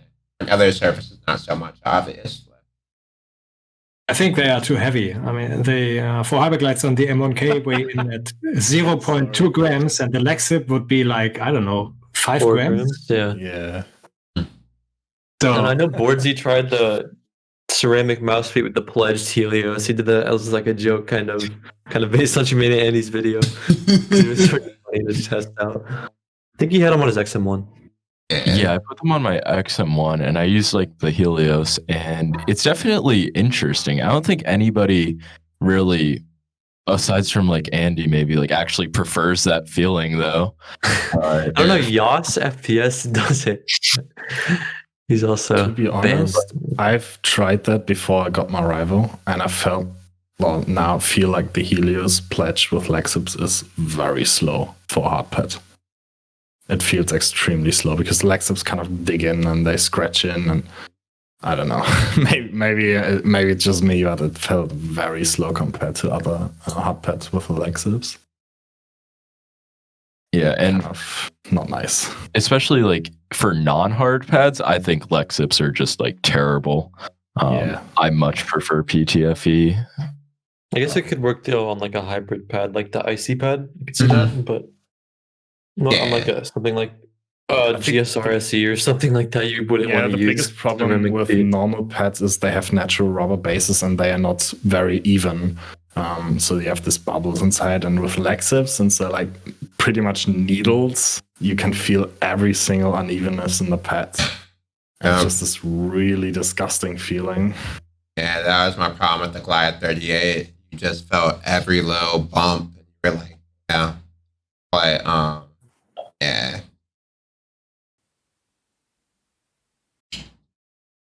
Yeah, but again, I used leg zips on the rival for my 3 centimeter experiment, and for that was just required. Like PTFE couldn't reduce the friction enough for that. Mm-hmm. But otherwise, I really don't like leg zips in general. They have very limited use. I'm not a fan. I think the G floats to have purpose with the icy or the Helios. I saw what's his name? Not Bearded Bob, but the other really popular bearded reviewer. Ace? C-Tech. Bad C-Tech, yeah. Bad C-Tech. I watched his review of the icy, and I liked how he talked about how the G floats felt really good with it compared to the regular feet. So I thought that was I think interesting. I'll end up liking the Model O wireless Think so? with G floats. Yeah. Yeah, it might be worth a go. I just want one day. I don't think we'll ever get to this point. It's not gonna last that long. But if every company just started making the optional, even if it was a crazy high price, like I'd pay an extra like $20 on top of every mouse I buy to have some just pre-cut out exit type things for them. But I know I'm not the everyday consumer. You can't. Yeah, I don't really see can't- that happening. Yeah. But with Glorious, there's a chance. Now I just need them to make the ZA clone. Maybe the Model I is a ZA clone, and I get a ZA wireless with G floats. You might never see me use They have another some sort of, mouse. like Sensei or ZA shape. It could be pretty interesting. They don't really have a claw grip shape. It's more of a fingertip and then like an ergonomic shape. They release something like a smaller claw shape. It could be very good. Yeah. Just one thought on the G floats, real quick, because I tried them and I absolutely hated them. Are they that much worse than Lexips?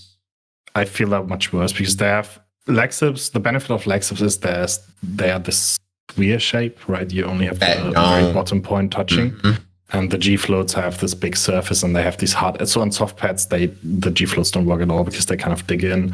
And on hard pads, they have this big surface. And on hard pads, I think big surfaces don't feel nice. They feel That creates squishy. that friction. I've also heard from others that they really like them, but I'm not sure if they tried actual leg zips. Maybe they just like the low friction, but leg zips potentially offer even lower friction, right? Mm-hmm. So I think if you can't get leg zips, you can try G-floats, see if you like them. But if you can get leg zips, get them instead. I think it's yeah. I think that's probably the only reason why. No, don't take this the wrong way if you guys are here, but I think that's the only reason why Lexips are still in business. I think, to be honest, I've seen them first on a stream. You played Paladins back then on like 3 Helios mousepads stacked next to each other. Yeah, that was legendary. I used to post those clips on Mouse Review. Yeah, I think that's where I saw them first, and then I saw also a lot of other people trying them out. For some reason, they popped up, and I think this whole wave kind of kickstarted that again. But yeah, oh yeah, but I gotta head out, they're not in business. They're not in business because of that. It's just old stock. So Yeah. I gotta go grab dinner and everything. yeah. All right, well, Yeah, take it was fun care. talking to everyone. Yeah, this was great. Looking forward to the future episodes and whatnot. Yeah. But yeah. Yeah, well, it's been fun, but I'm gonna head out, do some Yeah. schoolwork. Nice talking to you guys. Yeah. That's Also awesome. nice talking to you in person finally. Yeah. Yep. All right. Yeah, thanks everybody for stopping in.